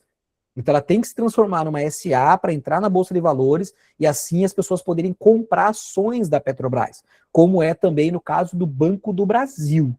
Tudo bem? Então essa regra, galera, do teto, só vai ser aplicada às pessoas jurídicas de direito privado, empresas públicas, sociedade economista e subsidiárias, se elas receberem valores para pagar as suas despesas correntes. Petrobras, nesse atual momento, não é o caso. Então, por isso mesmo, galera, que tem pessoas, já contei isso para vocês, trabalham do meu lado e que ganham acima de 46 mil reais. E eles ganham. Tem algum problema isso? Não, porque a carreira permite. A carreira dentro da Petrobras permite que você ganhe muito mais do que isso. Então, hoje, já que a Petrobras não depende do orçamento da União, a Petrobras é uma empresa, uma sociedade de economia mista federal, então, como ela não depende de valores que a União manda através do orçamento fiscal, né, isso a gente estuda lá dentro do orçamento público, como ela não faz esse envio para pagar despesas correntes, então o céu é o limite. A presidente da Petrobras mesmo ganha 170 mil reais. Ela ganha. Enquanto ela não estiver utilizando, né, do valor do orçamento público, claro que isso aqui entra no orçamento público, né, porque a gente tem ali a parte que vai tratar, né, das empresas que não são dependentes, né, também, mas enquanto não for mandado dinheiro ali que sai do orçamento fiscal para pagamento de despesa corrente da Petrobras, galera, ela não precisa respeitar o teto remuneratório. Mas, Marcelo, sempre foi assim e sempre será assim? Não. Não é uma classificação, tanto que isso daqui, galera, tem um nome, tá? Quando você tem uma empresa pública de economia mista que vai pagar suas despesas correntes com recursos do orçamento dos entes federados, isso aqui tem um nome. Ela é chamada, galera, de uma empresa dependente. Isso aqui cai demais também, importa também em outros aspectos futuros, não só de orçamento público, mas também de direito administrativo. Quando ela é uma empresa dependente, o nome já está falando, por que ela seria uma empresa dependente? Porque ela depende do recurso público. Então, se ela é dependente, respeita o teto remuneratório. Se ela é independente, o exemplo que estou colocando da Petrobras, ela consegue pagar as suas despesas correntes através da atividade econômica que ela exerce, ela não pega dinheiro que pode ser gasto na educação, na saúde, na segurança, ela não pega. Legal. Então, o céu é o limite. Não respeita o teto remuneratório. Aí o presidente, como é esse caso, a presidente, né, pode ganhar 170 mil, colegas que trabalham ali comigo ganham mais do que 46 mil no ministro do STF, sem problemas. Agora, cuidado, isso não é uma classificação que é um rótulo que é colocado. Ah, Marcelo, então a Petrobras eu posso dizer que ela é uma empresa independente? Você pode dizer que hoje ela é. Não dá para dizer que no futuro ela será. Depende, tem que ver como é que está o andamento das coisas. Como exemplo, vamos voltar para o passado. No passado, galera, vocês acompanharam, no período da Lava Jato, foi a primeira vez na história da humanidade que nós tivemos uma empresa, é só no Brasil mesmo que essas coisas acontecem, né, velho? É só no Brasil, velho. Uma empresa de petróleo deu prejuízo. Uma empresa de petróleo, tanto que tem uma frase, eu não lembro de quem é agora, né? Quem acompanha esses negócios aí deve saber melhor do que eu. Mas tem uma frase, né, de um grande, uma pessoa bem famosa aí no âmbito petrolífero, né? Já morreu até, antigo, que ele diz, né? O melhor negócio do mundo é uma empresa de petróleo. O segundo melhor negócio do mundo é uma empresa de petróleo bagunçada. Né? Ele quis dizer o seguinte, cara, mesmo que não tenha gestão nenhuma, não tem como ter prejuízo, cara. Não tem como ter prejuízo. Tanto que hoje, né, galera, se a gente olhar aí o que está acontecendo nos Estados Unidos em relação ali, junto com Israel, em relação ao Irã, cara, aquilo ali é o petróleo que está por trás, cara. Não só por conta do estreito ali, mas porque a gente sabe que o Irã, né, ele municia ali a Rússia, municia a China, né, com petróleo. Então ali tem um aspecto por trás ali de um movimento energético, né, por trás em relação desse movimento aí dos Estados Unidos junto a Israel, tá, ali com o Irã. Então, galera, a regra é essa, cara, não tem como uma empresa de petróleo dar errado, né, na história da humanidade.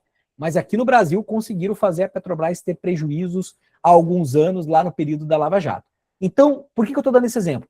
Nesse período, para pagar os empregados públicos, a Petrobras não conseguia pagar com a sua atividade econômica. A Petrobras tinha que avisar lá a União na época, né? Ô, União, deu ruim aqui, a gente não consegue pagar luz, a gente não consegue pagar aluguel, a gente não consegue pagar os empregados públicos. Precisamos do socorro do orçamento. Tira dinheiro da saúde, tira dinheiro da educação, tira dinheiro da segurança e manda para nós aqui. Aí, galera, naquele período, a galera que estava como empregado público da Petrobras, ganhando acima do que os ministros do STF tiveram que reduzir os seus valores, né? Aí vem lá as rubricas, né? No contra-cheque, né? Ó, agora estamos dentro do limite de teto remuneratório, então você está ganhando isso, mas eu estou colocando aqui uma rubrica de devolução desta diferença. Você tem que estar devolvendo esses valores aqui que você está ganhando acima dos ministros do STF. Claro que na época, né, nem era 46, nem 42 era outro, 38, acho que se não estou enganado, na época era 38 mil a remuneração dos ministros do STF, né? Galera, entendemos aqui a exceção? As pessoas jurídicas de direito privado, empresas públicas, sociedade mista e suas subsidiárias, se forem dependentes do orçamento público para suas despesas correntes, terá que respeitar o teto remuneratório. Se elas forem independentes, o céu é o limite. Aí não vai se aplicar. Claramente é o que o parágrafo 9º do 37 fala. O disposto no inciso 11 aplica-se às empresas públicas e sociedade de economia mista e suas subsidiárias que receberem recursos da União, dos estados, do Distrito Federal ou dos municípios para pagamento de despesa de pessoal ou de custeio em geral, ou seja, despesas correntes. E aqui a gente chama elas de empresas dependentes do orçamento público. Esse aqui é bitolão mesmo, galera. Esse aqui é grandão mesmo e cheio. Imagina se a gente fosse pegar as jurisprudências por trás aqui, realmente, mas no momento certo a gente vai ver. Fiquem tranquilos. Fiquem tranquilos, tá? No momento certo a cerejinha do bolo será posta. Tudo bem aqui, galera? Alguma dúvida? Senão a gente segue aqui. Se tiver tudo certo, podemos seguir? Nós estamos a aula toda aí, você vai contar para tua família em casa, né? Fala, pô, o professor ficou em um dispositivo só, quase que a aula inteira, né? Mas calma lá. É um dispositivo muito grande aqui, né, galera? Tem muito tópico aqui para ser visto. Isso que tem uns detalhezinhos ainda que nas questões nós veremos, né? Mais para frente nós veremos também. Beleza? Então, show. Vamos seguindo. Quando chegarmos no parágrafo 9º, aí a gente dá aquele salto, né? A gente pula ali o parágrafo 9º. Inciso 12. Os vencimentos dos cargos do Poder Legislativo e do Poder Judiciário não poderão ser superiores aos pagos pelo Poder Executivo. Marcelo, peraí. Cara, eu vi concurso ali do Poder Judiciário, Legislativo, vamos pegar melhor, Legislativo. Pô, acabou de ter concurso da Câmara aqui, remuneração de 32 mil reais, cara. E às vezes no Poder Executivo a gente não encontra isso daí. Marcelo, isso aqui não tem mais aplicabilidade, né? Alto lá. Aí você tem que lembrar de novo da nossa equação. Remuneração é igual a vencimento mais vantagens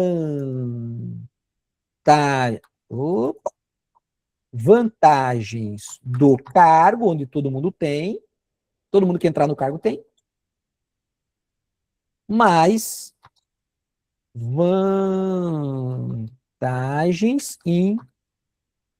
individuais. Lembraram a remuneração, a equação? Remuneração é igual a isso daqui. Galera, o que ele está falando é dos vencimentos. Está no plural porque ele está se remetendo a dois poderes. Tá? Ele está falando disso aqui, ó.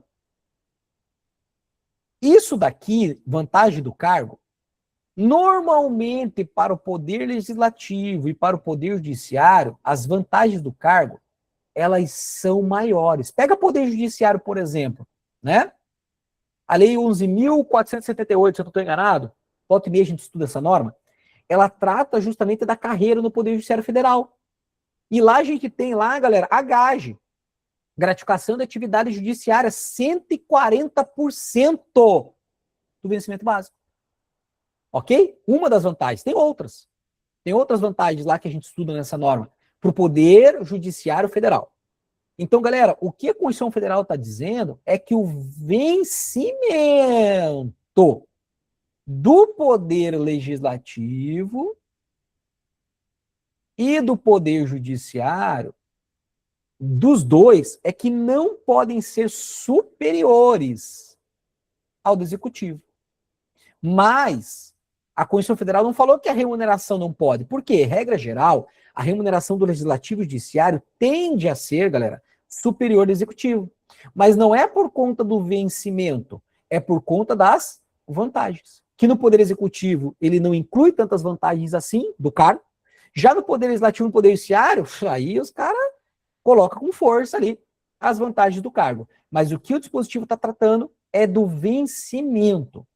Então, os vencimentos dos cargos do Poder Legislativo e do Poder Judiciário não poderão ser superiores aos pagos pelo Poder Executivo. Beleza? É uma parcela da remuneração.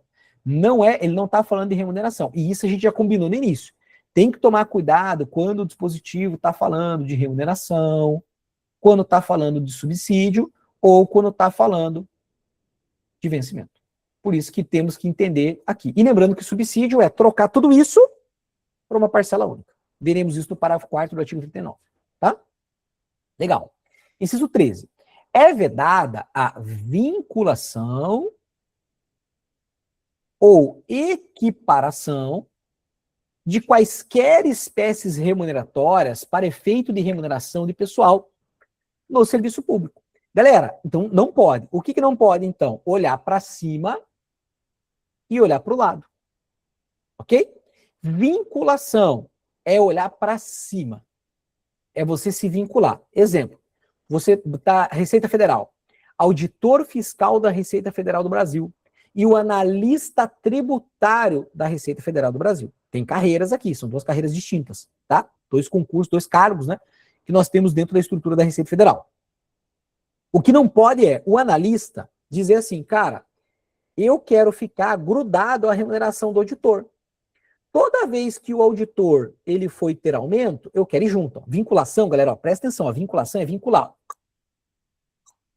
com quem está acima. Não faz sentido se não for olhando para cima.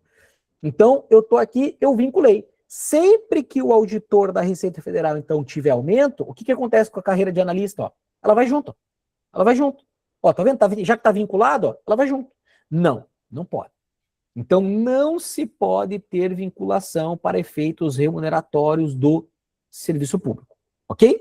Então, vinculação é você olhar com um cara que está acima e o sindicato normalmente querer ficar colado. Não pode. Já tivemos vários sindicatos pedindo isso. A própria Constituição Federal veda desde o início, né? Não faz sentido. O cara tá mal assessorado juridicamente, né, galera? Porque não faz sentido fazer um pedido desse se a Constituição Federal, obviamente, veda e sempre é a resposta que os órgãos aí acabam dando, né? Beleza.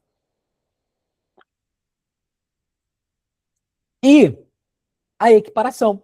Equiparação é olhar para os lados, tudo bem? Um exemplo bem clássico. Motorista que atua na administração pública federal. Tá, nós temos os 3 poderes, né? Legislativo, judiciário, executivo e até os órgãos independentes autônomos. Galera, quando você olha o motorista do legislativo, o cara vai ser motorista lá do Poder Legislativo. Cara, o cara ganha 25 mil reais para ser motorista do Congresso Nacional. Tá? 25 mil. Aí você vai olhar no Poder Executivo. Cara, Poder Executivo, o cara vai ser um motorista ali, eventualmente, de um ônibus escolar, né? Alguma coisa assim. Aí você olha lá, pô, o cara tá ganhando 7 mil, 8 mil reais. Ou seja, praticamente, né, o do Poder Legislativo ganha 3 vezes mais que ele. Aí ele quer pedir essa equiparação. Ele tá dizendo, não, peraí, ó, motorista é motorista, cara. Então motorista no Poder Executivo tem que ganhar igual ao do Poder Legislativo. Não se pode buscar uma equiparação dentro do funcionalismo público. Aquilo que normalmente a gente acaba vendo na iniciativa privada, né, onde há realmente uma análise perante a CLT, aqui no funcionalismo público não é dada essa equiparação. Por quê? Porque existem peculiaridades do cargo, existem vantagens do cargo que são conquistadas lá dentro de cada um dos poderes, né? Existem, se você está falando do Congresso Nacional, pô, você está carregando ali, se a gente pensar na questão teórica, né, autoridades públicas. Se você está no Poder Executivo, normalmente, às vezes é só um transporte para a sociedade. Então tem essa diferenciação. Então não faz sentido a própria Constituição Federal veda aqui que você olhe para os lados dentro dos cargos públicos. Então, tanto a vinculação, olhar para cima, quanto a equiparação, olhar para os lados e buscar se equiparar, não é possível que ocorra dentro da administração pública como um todo. É vedado. Beleza? 16. Os acréscimos... 16 não, 14. Que 16? 14. Os acréscimos pecuniários percebidos por servidor público não serão computados nem acumulados para fins de concessão de acréscimos ulteriores. Eu lembro dessa questão aqui, prova da Polícia Federal, que ano foi? Foi naquele ano lá que teve PF e PRF tudo junto, né? Saiu lá, pô, contrataram, cara, deu quase mais de 4 mil, né? Mais de 4 mil policiais federais e policiais rodoviários federais, né?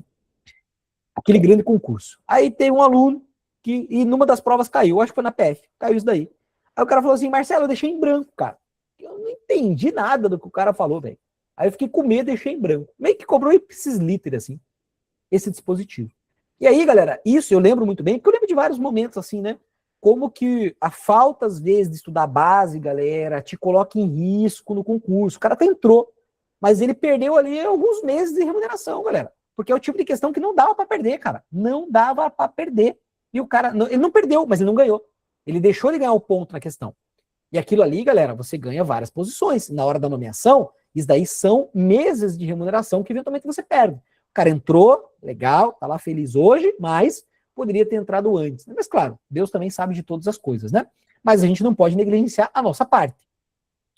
E aqui, galera, esse entendimento é tranquilo de nós compreendermos. É só a gente jogar para matemática, ele fica muito fácil e é uma regra aplicada infraconstitucionalmente quando a gente passa pelo estatuto, por agentes públicos, tá? Vários outros assuntos, é importante você entender essa regra aqui. Os acréscimos pecuniários percebidos por servidor público não serão computados nem acumulados para fins de concessão de acréscimos ulteriores, posteriores, que venham depois. Como assim, Marcelo? Vamos lá, vou te dar uma ideia. Você entrou no cargo, tá ganhando 100, vou usar uma conta bem basiquinha. Vou até colocar embaixo aqui. Você tá ganhando 100 reais, tá? Eu tô fazendo olhando aqui para ficar bem claro. 100 pila, cara. Você entrou e você tá ganhando isso. Aí você vai ter um acréscimo pecuniário. Pecuniário é dinheiro, né? Você vai ter um acréscimo. Pô, surgiu ali para você exercer uma função de confiança. E aí essa função, lembra lá que eu até falei que a GAGE, por exemplo, gratificação da atividade judiciária, é 140% sobre uma base de cálculo. Então, digamos que você ganhou ali um acréscimo pecuniário para algum exercício que você vai ter. Você ganhou ali 10%, tá? 10%. Então, você vai ter mais 10. Ó, vou colocar 10, tá? Para ficar. 10% de 100 é 10. Concorda? Todo mundo? Beleza? Continha bem basiquinha, né? Então, 10% do 100 é 10. Quanto que é agora a tua remuneração? 110. Ótimo. Isso daqui é o que ele está falando. Ó. Acréscimo pecuniário. Está aqui. Está aqui o acréscimo pecuniário. Beleza. Percebidos por servidor público. Não serão computados, nem acumulados, para fins de concessão de acréscimos que venham depois dele. Aí, digamos que você também lá estava ganhando 100, teve um acréscimo de 10% por uma atividade que você está exercendo lá dentro.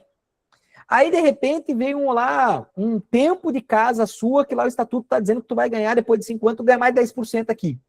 Não é incomum isso. Você pega ali tribunais de contas, né? Algumas carreiras ali, você vai ver que à medida que você está passando, os chamados anuênios, né? Aí você vai ganhando mais ali.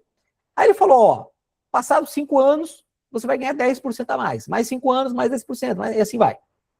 Então é um acréscimo ulterior, posterior. Quanto que a lei falou que você vai ter? 10%. Peraí, aqui é que aplica-se a regra que a Constituição Federal está falando que não pode acontecer. Esses 10%, galera, não pode ser do acúmulo de acréscimos pecuniários anteriores. Porque se eu falo 10% de 110, galera, aqui eu estou dizendo que esse novo acréscimo seria de 11. Certo? 10% de 110 é 11. Aí você estaria recebendo 121. É exatamente isso que a Constituição Federal está vedando. É isso que ela está vedando. Os acréscimos pecuniários percebidos por servidor público não serão computados, então esse aqui, não serão computados nem acumulados para fins de acréscimos ulteriores, posteriores, que seria esse aqui. Ué, Marcelo, então a conta tem que ser como? Ele vai ganhar 10%, não soma-se os acréscimos anteriores, ele vai lá na base. Então aqui, para corrigir, não pode ser 11. Tem que ser 10.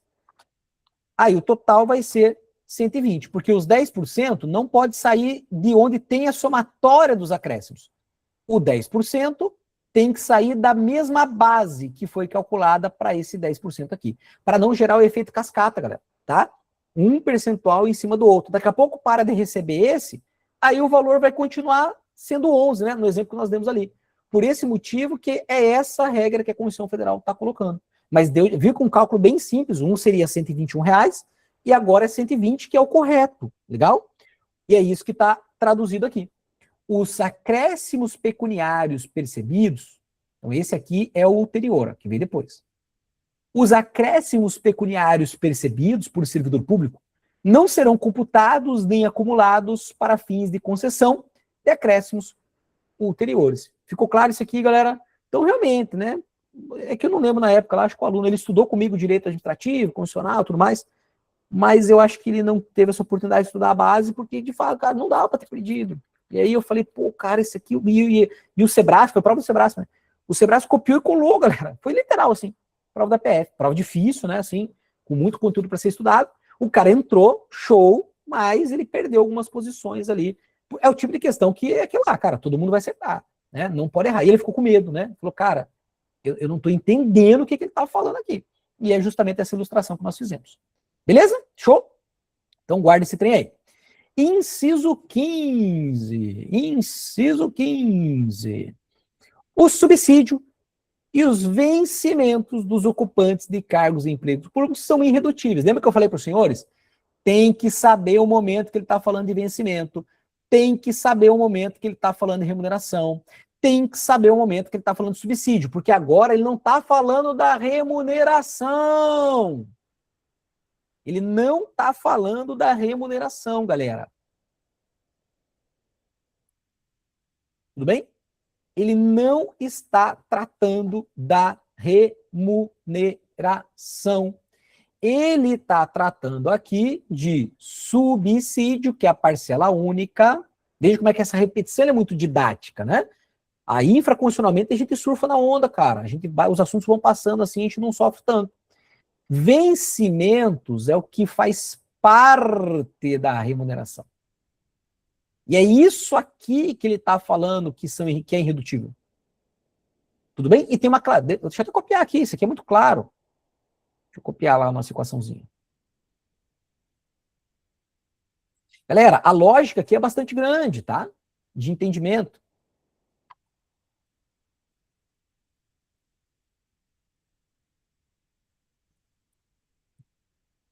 Ó, subsídio é parcela única.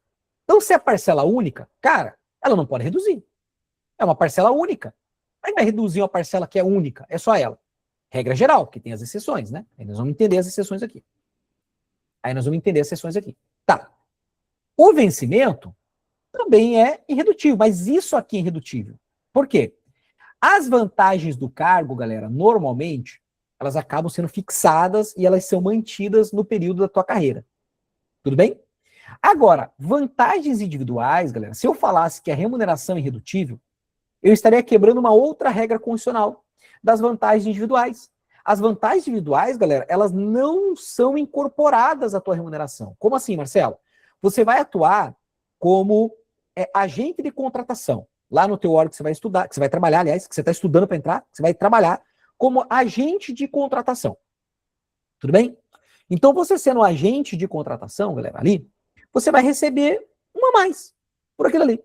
Só que você vai ser agente de contratação para sempre? Não vai, nem que você queira, tá? Não vai. Porque a própria administração pública, ela vai fazer um rodízio ali. Você pode ficar um bom tempo, mas ela vai, cara, daqui a pouco ela vai assim, cara, eu preciso que você saia daí. A própria lei 14.133, ela traz essa boa prática, tá? Dessa oxigenação aqui. Então, vão te tirar do cargo de agente de contratação do teu órgão. E quando te tirarem, se você estava ganhando ali 2.000, 2.500, 3.000 reais a mais, o que acontece a partir do momento que você para de atuar como agente de contratação, galera? Você para de receber essa vantagem individual. Você vai chorar, porque não, ou não também, tá? Porque às vezes é bom dar um arzinho, tá, galera? Às vezes você fica numa pilha tão grande que às vezes é bom, assim, você abre mão da parte remuneratória, mas, pô, não tem mais essa preocupação, né? Você para um pouquinho ali. É legal experimentar, né? Mas às vezes também se você fica muito tempo ali, a depender, inclusive, da estrutura, né, que te coloca à disposição, é até legal, assim, às vezes você abrir mão, né, sair ali, não precisa nem esperar te tirarem, né? Você mesmo fala que você não quer mais, né? Se isso estiver te prejudicando ali, né? Por quê? Você vai continuar exercendo as atividades do cargo. Normalmente, tá? Eu, nesse momento, inclusive, a gente tá no processo licitatório lá. E, cara, você tem que tomar conta das tuas atividades e ainda cuidar da licitação, cara. E tem uma burocracia danada, né? Que a CGU determina, um monte de coisa que você tem que fazer. Então, assim, a experiência é legal, mas você fica durante muito tempo até te cansa, né? Então, pode ser que você mesmo chegue uma hora e fale, ó, eu quero passar o bastão, entra outro. Então, o que vai acontecer? Vai diminuir a tua vantagem individual da tua remuneração. Vai diminuir esse valor. Então, por isso que no dispositivo constitucional, ele não fala de remuneração.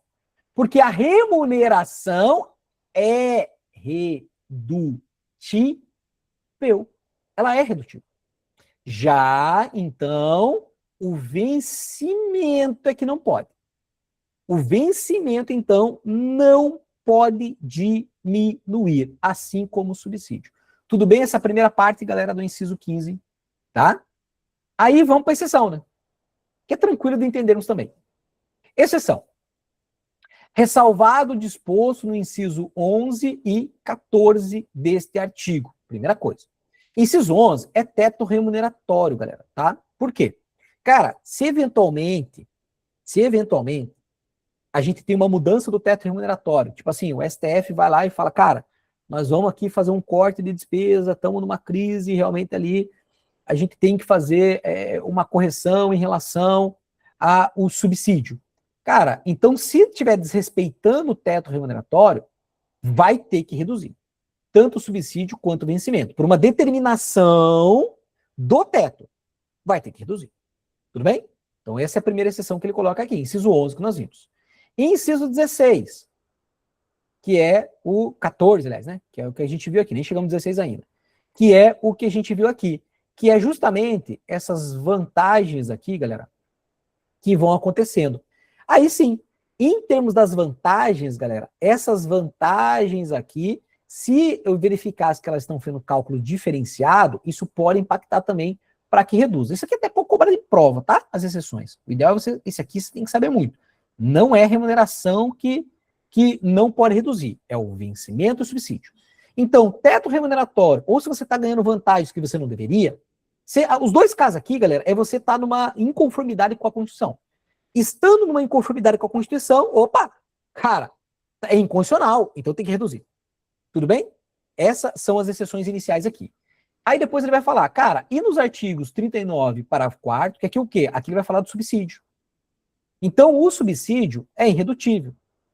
Mas se eventualmente aquilo que nós formos ver, galera, em relação ao parágrafo 4º e 39, você também estiver numa inconformidade com o subsídio, então o subsídio que é irredutível vai ter que reduzir porque você está numa inconformidade com o que de fato pode ser recebido no subsídio, que é parcela única.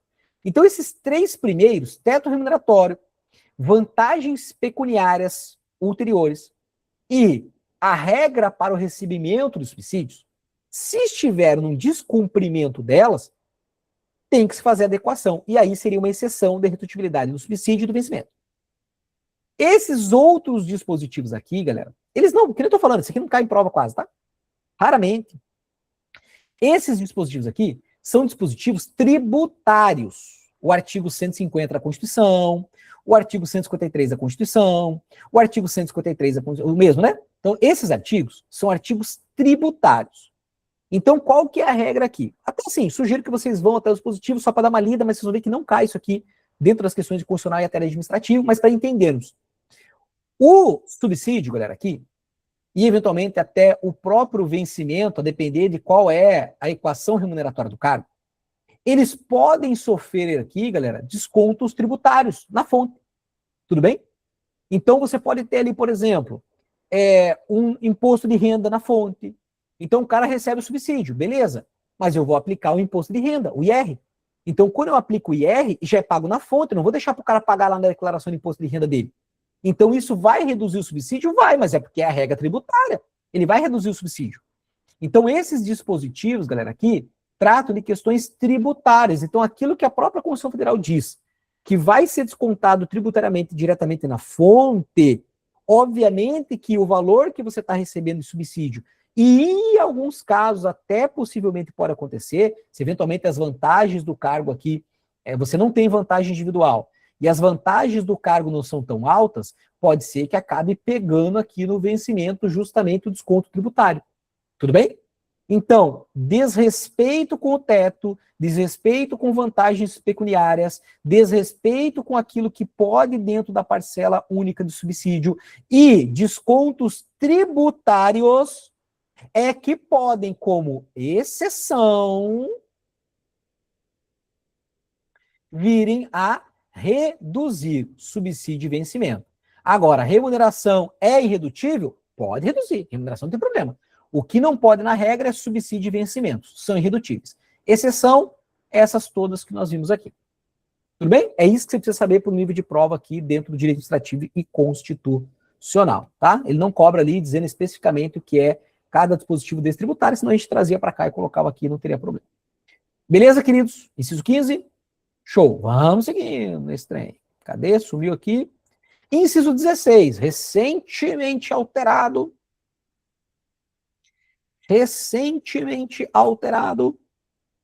aí na Constituição Federal, que é a acumulação remunerada de cargos, galera. Tudo bem? Ou a linha B aqui foi recentemente uma das últimas emendas constitucionais aí alterados. Por isso, inclusive, deixa eu até dizer, se você está com a tua Constituição Federal aí, que esse dispositivo da linha B, do inciso 16 aqui do artigo 37, galera, não tiver, não vou nem falar o que era, tá? Você desbloquear aquele trem lá, desvincula aquele negócio, não vou nem falar como era. Mas se tiver diferente disso daqui, cuidado, hein? Talvez seja o momento aí de você providenciar uma Constituição Federal aí nova, tá bom? Não adianta, galera, Constituição Federal a gente tem que estar trocando ela aí regularmente, né, por conta das emendas, né? Alguns casos não dá só para você ficar remendando também a sua Constituição. Eu sei que a gente pega, né, um carinho por ela, mas é até bom que você comece a revisar com conteúdo ali, né, novamente, né? Então, qual, professor? Cento e qual? oi, galera. Cento e qual não? Inciso 16 do artigo 37 da Constituição Federal, a linha B. Tá bom? A linha B. Se não for esse texto que está na tua Constituição Federal, é ideal aí, talvez, que seja o momento aí de você estar adquirindo uma Constituição Federal nova. Não vou nem falar como era, tá bom, galera? Para a gente esquecer mesmo como era, para não termos mais problemas aí. Tá bom? Então aqui, galera, ele vai tratar, no inciso 16, de acumulação remunerada de cargos. Que a regra, cuidado, eu vou até escrever aqui, porque esses dias caiu uma questão assim que a galera se escorregou. A regra que é vedada. Ok? A regra é vedado, galera. Não pode ter acumulação remunerada de cargos. A exceção é o que nós veremos. Então, acumular é exceção, ok? E essa acumulação, galera, ela pode aqui, quando tem uma conjunção condicional aqui, se quando é se, desde que, é uma conjunção condicional. Quando houver compatibilidade de horários, primeira coisa é essa, tá? Então você pode acumular, se você pode. Um exemplo que eu de uma aluna recente, tá? A aluna trabalhava 40 horas num cargo, ela era enfermeira 40 horas. Aí passou na área militar para um cargo de 20 horas, aí ela achou que poderia acumular. Galera, não dá, tá? 40 horas semanais e mais, mesmo que seja na área da saúde, tá? 40 horas semanais mais 20 horas do outro cargo, são 60 na semana.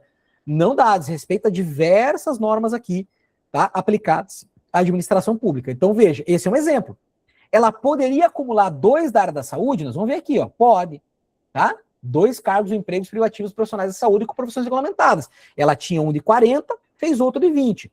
Ela achou que poderia acumular porque era da área da saúde, mas esqueceu da regra de compatibilidade de horários. Ela me mandou mensagem, falei, olha, realmente, assim, regra geral, 40 com 20, 60 na semana. Fica pesado. Ainda mais a gente falando que é de uma área médica, né? Que depende de uma atenção, né? Tudo bem que o pessoal às vezes não se preocupa tanto com isso, né? Mas que precisa ter uma atenção muito grande ali, dificilmente, mesmo que você brigue judicialmente aí, eles vão te deixar você entrar nesse cargo aí de 20, tá? Acumulando já com as 40 que você tem. Inclusive, tinha um problema de... ela atua, tá até hoje, na verdade, né? Nesse de 40 em Curitiba, e o de 20, galera, ela ia atuar, para quem é da região ali, né? Ela ia na região, agora não lembro exatamente se era Colombo, Almirante Tamandaré, mas assim, era em outra cidade, inclusive. Aí levaram em consideração até o próprio deslocamento, então assim, não tinha compatibilidade de horários, não dava, né? E aí, por isso que ela não conseguiu tomar posse nesse de 20 horas, né? Na área, na área médica aí. Então, importante essa primeira regra. Tem que haver compatibilidade de horários, beleza? Observado, em qualquer caso, o disposto no inciso 11. Galera, o que é o inciso 11 mesmo? Teto remuneratório. Mas tem um detalhe aqui, tá? Aí sim, lá no teto remuneratório, ele não fala, galera, que é cumulativo ou não. Aqui nós temos o entendimento do STF que, para analisar o teto remuneratório nessas acumulações de cargo, galera, eu vou avaliar de maneira individual. Como assim, Marcelo? Eu não entendi. O cara trabalha na área médica, como médico, 20 horas num cargo, 20 horas no outro. É muito comum essa rapaziada já ganhar mesmo 20 horas ali, galera, 25 mil, cara. Tem concurso municipal, o cara ganha 25 mil como médico, vai trabalhar 20 horas. Aí, quando você soma 25 com 25, dá 50. Opa, não pode, né, Marcelo? Porque cumulativamente os dois dá 50, ministros do STF, né? E nesse caso, inclusive, nem seria o ministro do STF, né? Estamos falando no âmbito municipal. Galera, vocês estão me ouvindo? Deu alguma coisa aqui no meu... Estão me ouvindo legal? Sim. Eu tô. Ah, então tá bom. Sim. Então tá bom. É porque deu alguma coisa aqui que descarregou a bateria, mas engraçado, estava carregando. Se der algum problema aí no áudio, vocês me avisam, tá bom? Por gentileza aí. É que também a gente teve aula agora há pouco, né? Acho que eu não sei, eu não lembro se eu coloquei para carregar aqui, não era para estar me avisando esse problema de bateria aqui. Mas enfim, vamos lá. Se der algum problema aí, vocês me avisam, por gentileza. Galera, então assim, um médico ali somando dá 50 mil, né? Aí, então, Marcelo, se o teto, pensando assim que nem fosse até no âmbito municipal, pensando no prefeito, se o teto ali, 46 do STF, ele tem que devolver 4, né, Marcelo? Não. O entendimento do STF aqui, que na aplicabilidade do teto remuneratório, analisa-se de maneira individual, mesmo que tenha um outro dispositivo para frente que diga diferente. Tudo bem?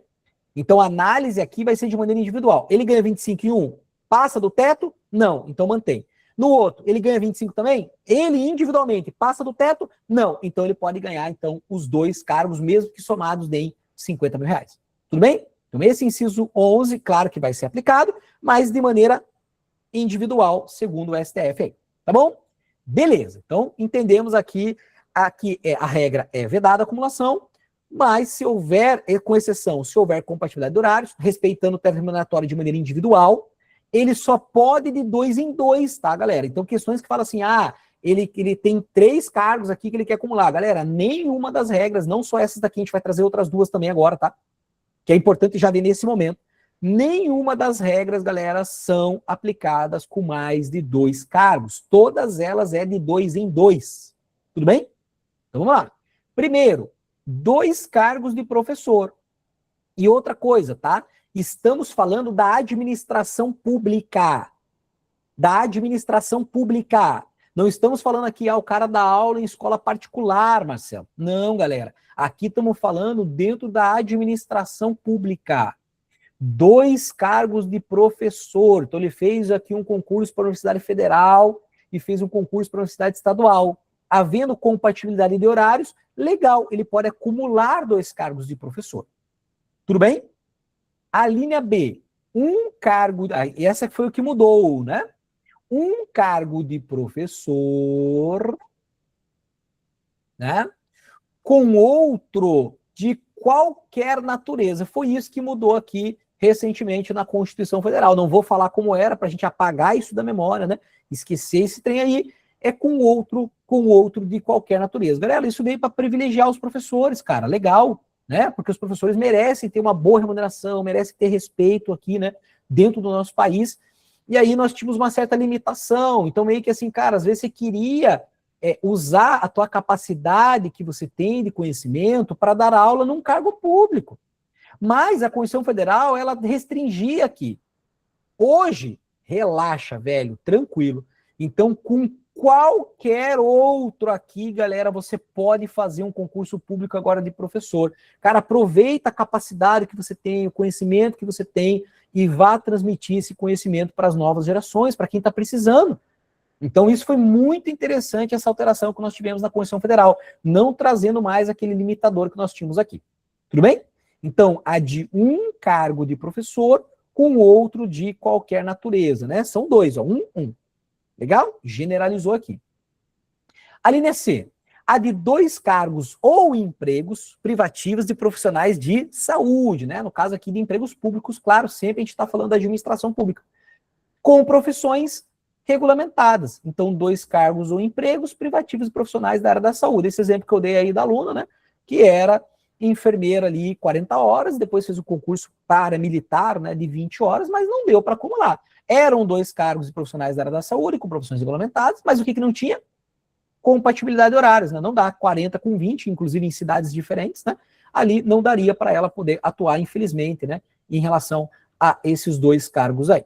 Tudo bem, queridos? Então essas são as possibilidades que nós temos agora. 2 de professor, 1 de professor com qualquer outro cargo e 2 de profissionais da área da saúde. Mas calma aí.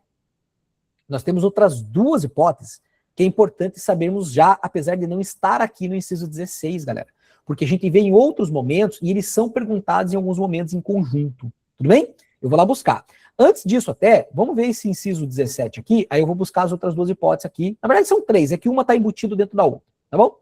Olha só, inciso 17. A proibição de acumular, então essa proibição aqui, estende-se a empregos e funções e abrange autarquias, fundações, empresas públicas, sociedade economia mista, subsidiárias, sociedades controladas, ou seja, a maioria do capital votante está na mão, isso é sociedade controlada, maioria do capital votante está na mão do poder público. É uma empresa privada, mas o poder público adquiriu a maioria do capital votante, então ela é controlada pelo poder público, seja de maneira direta ou indireta, pelo poder público. Ou seja, cara, tem ligação com a administração pública, não é só para cargos, é para empregos, é para funções, é para toda a administração indireta, não só da direta, é para toda a indireta.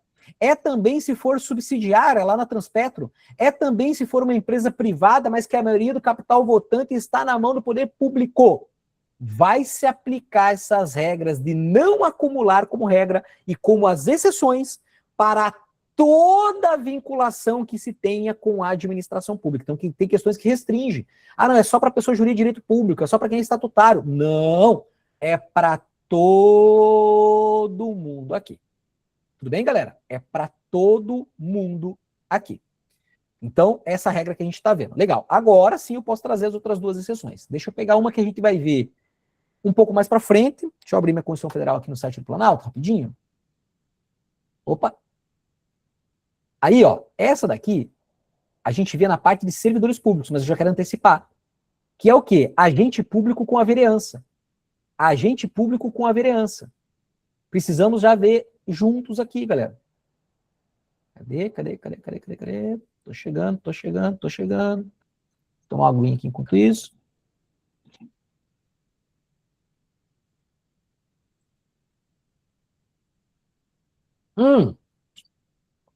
Peraí, tá aqui já na tela. Esqueci. Tá aqui pra frente, ó. Aqui, ó. Artigo 38. Vereador. Aqui, ó. Vou levar pra lá, tá?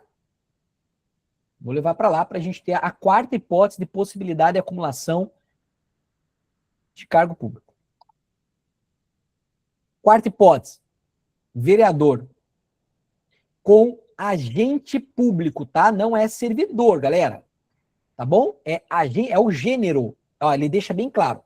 Investido no mandato de vereador, a mesma regra, ó, havendo compatibilidade de horários, perceberá as vantagens do seu cargo, emprego ou função, sem prejuízo da remuneração do cargo eletivo.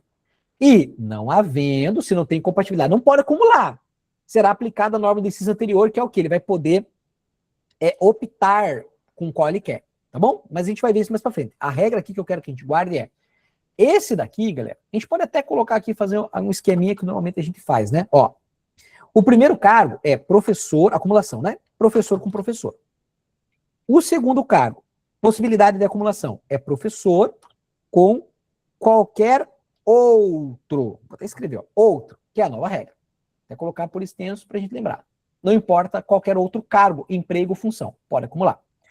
A terceira é saúde mais saúde. 2 profissionais da área da saúde. Essa quarta, galera, é vereador com agente público, tá? Porque ele fala, ó, cargo, emprego e função. Então ele não está falando só de servidor público, não está falando só de temporário, não está falando só de empregado público. Então esse aqui é agente público genérico, pode acumular com vereador, desde que também haja compatibilidade de horários. Depois a gente vai ver essa regra ali de opção da remuneração, tá? Fiquem tranquilos aí. Marcelo, você falou que tem mais um. Tem mais um.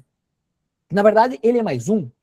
É 2 em 1, tá? Vocês vão entender aqui agora. Pra gente já ver isso daqui, ó. Vamos lá na frente. Lá na frente, aqui, ó.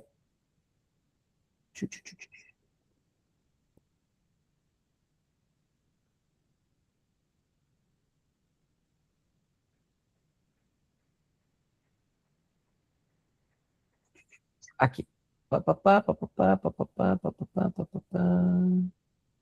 Aqui, ó. Parágrafo único do artigo 195, inciso 1º. Está aqui a quinta hipótese de acumulação de cargos públicos.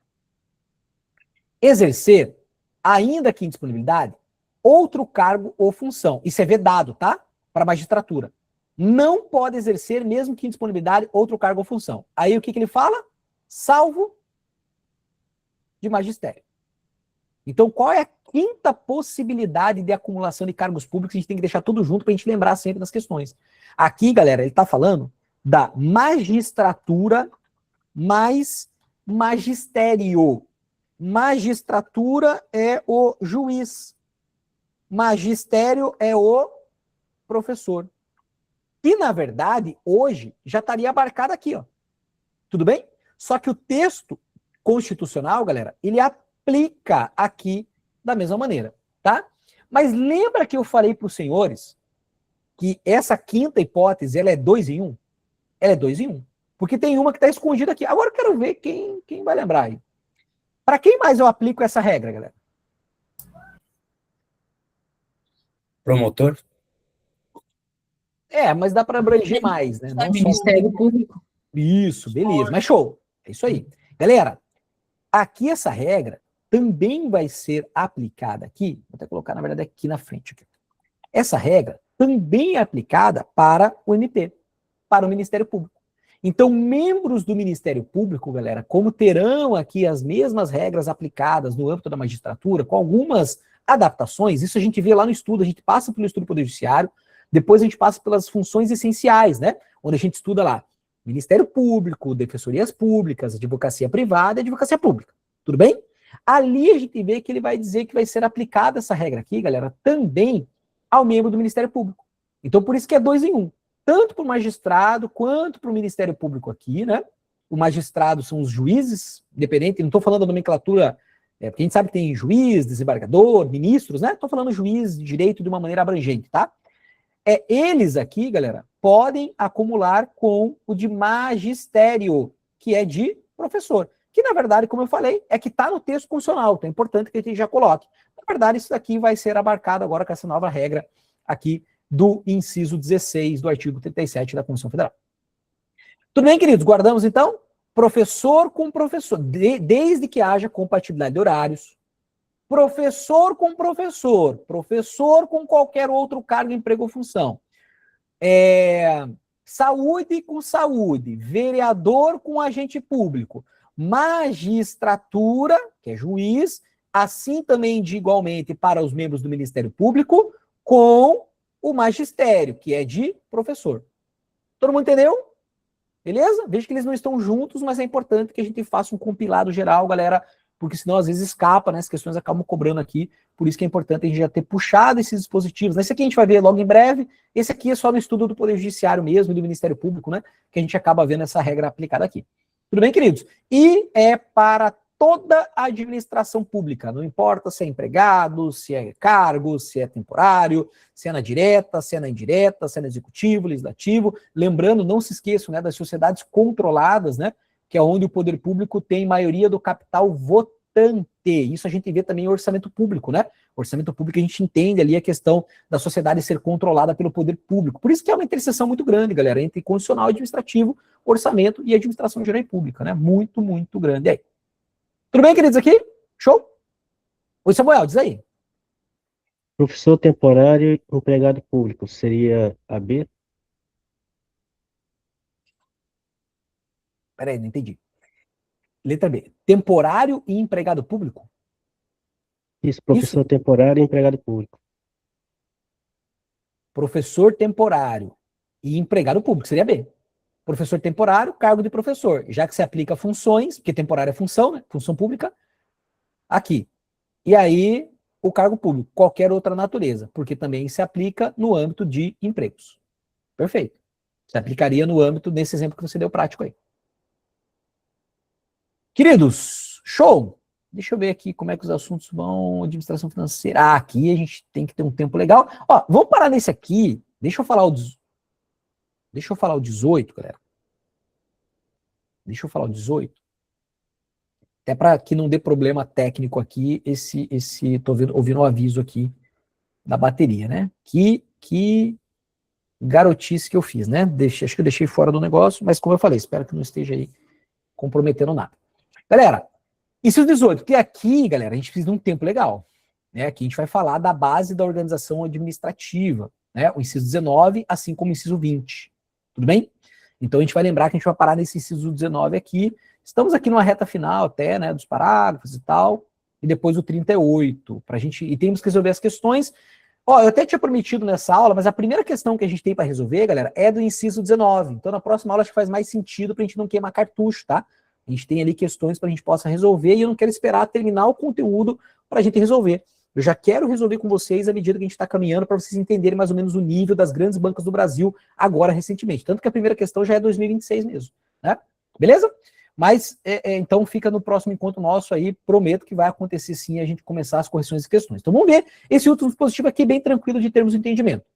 A administração fazendária e seus servidores fiscais terão, dentro de suas áreas de competência e jurisdição, na verdade aqui seria circunscrição, né, e não jurisdição, jurisdição quem tem é poder judiciário, isso aqui seria circunscrição, na verdade, mas legal, a gente consegue entender, precedência sobre os demais setores administrativos, na forma da lei. Galera, administração fazendária, estamos falando aí das secretarias da fazenda, tá?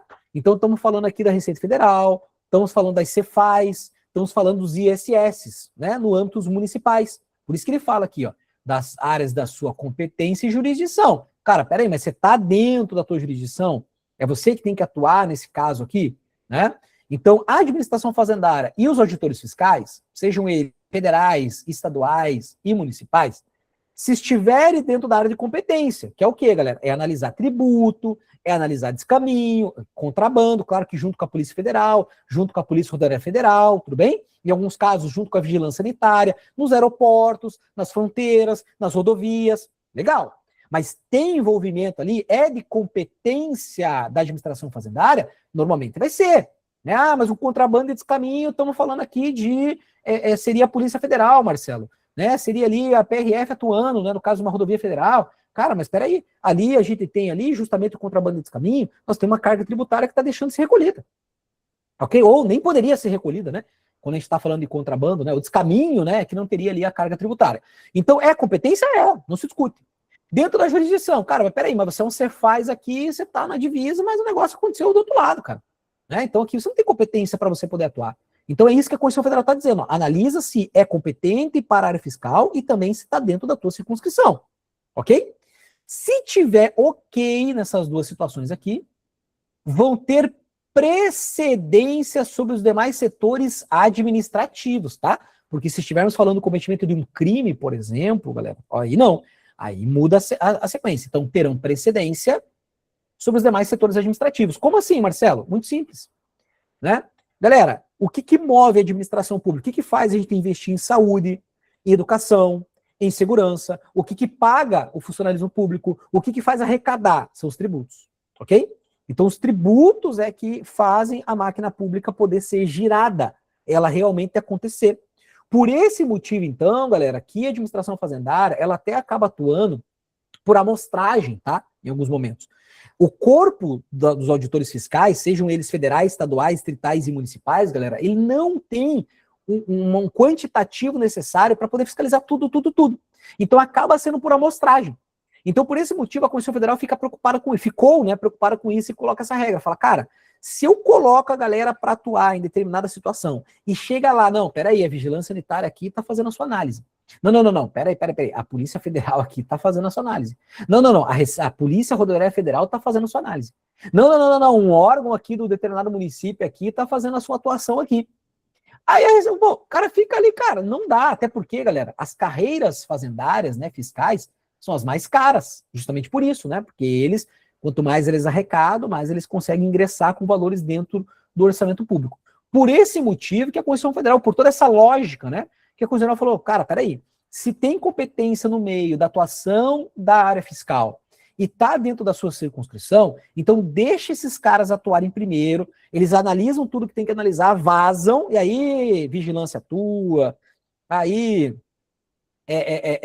PF atua, PRF atua, mas desde que sejam no âmbito administrativo, tá, galera? Cuidado também com essa terminologia aqui, no aspecto, nos demais setores administrativos. As receitas aqui, federais, estaduais, distrital e municipais, é que atuarão de maneira precedente, por conta de todo esse contexto que nós temos no país aí, envolvendo a administração fazendária e os auditores fiscais aí. Beleza, galera? Entendido aí? O 18? Show? Tranquilo. Queridos, então, com isso, né, a gente encerra aí esse nosso bloquinho de aulas, tá? No próximo aí a gente dá continuidade aqui sobre lei específica. Continue pedindo para os senhores naquele game, né, que é o YouTube.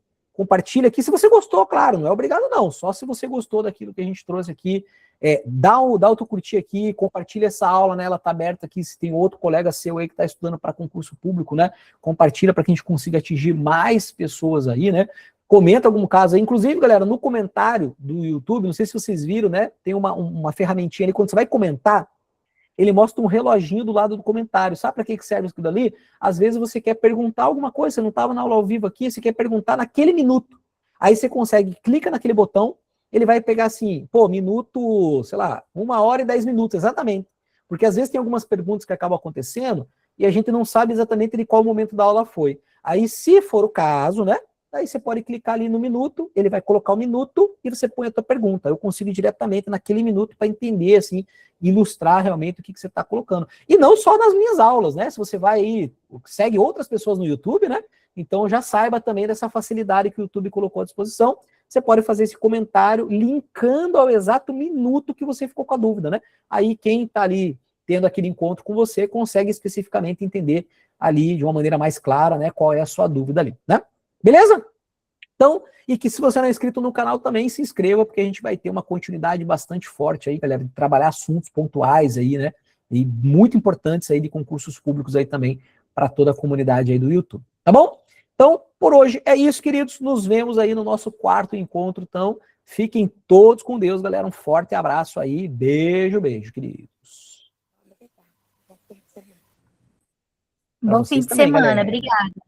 Valeu. Fiquem com Deus aí. Bom fim de Tchau, semana tchau, pra queridos. todos.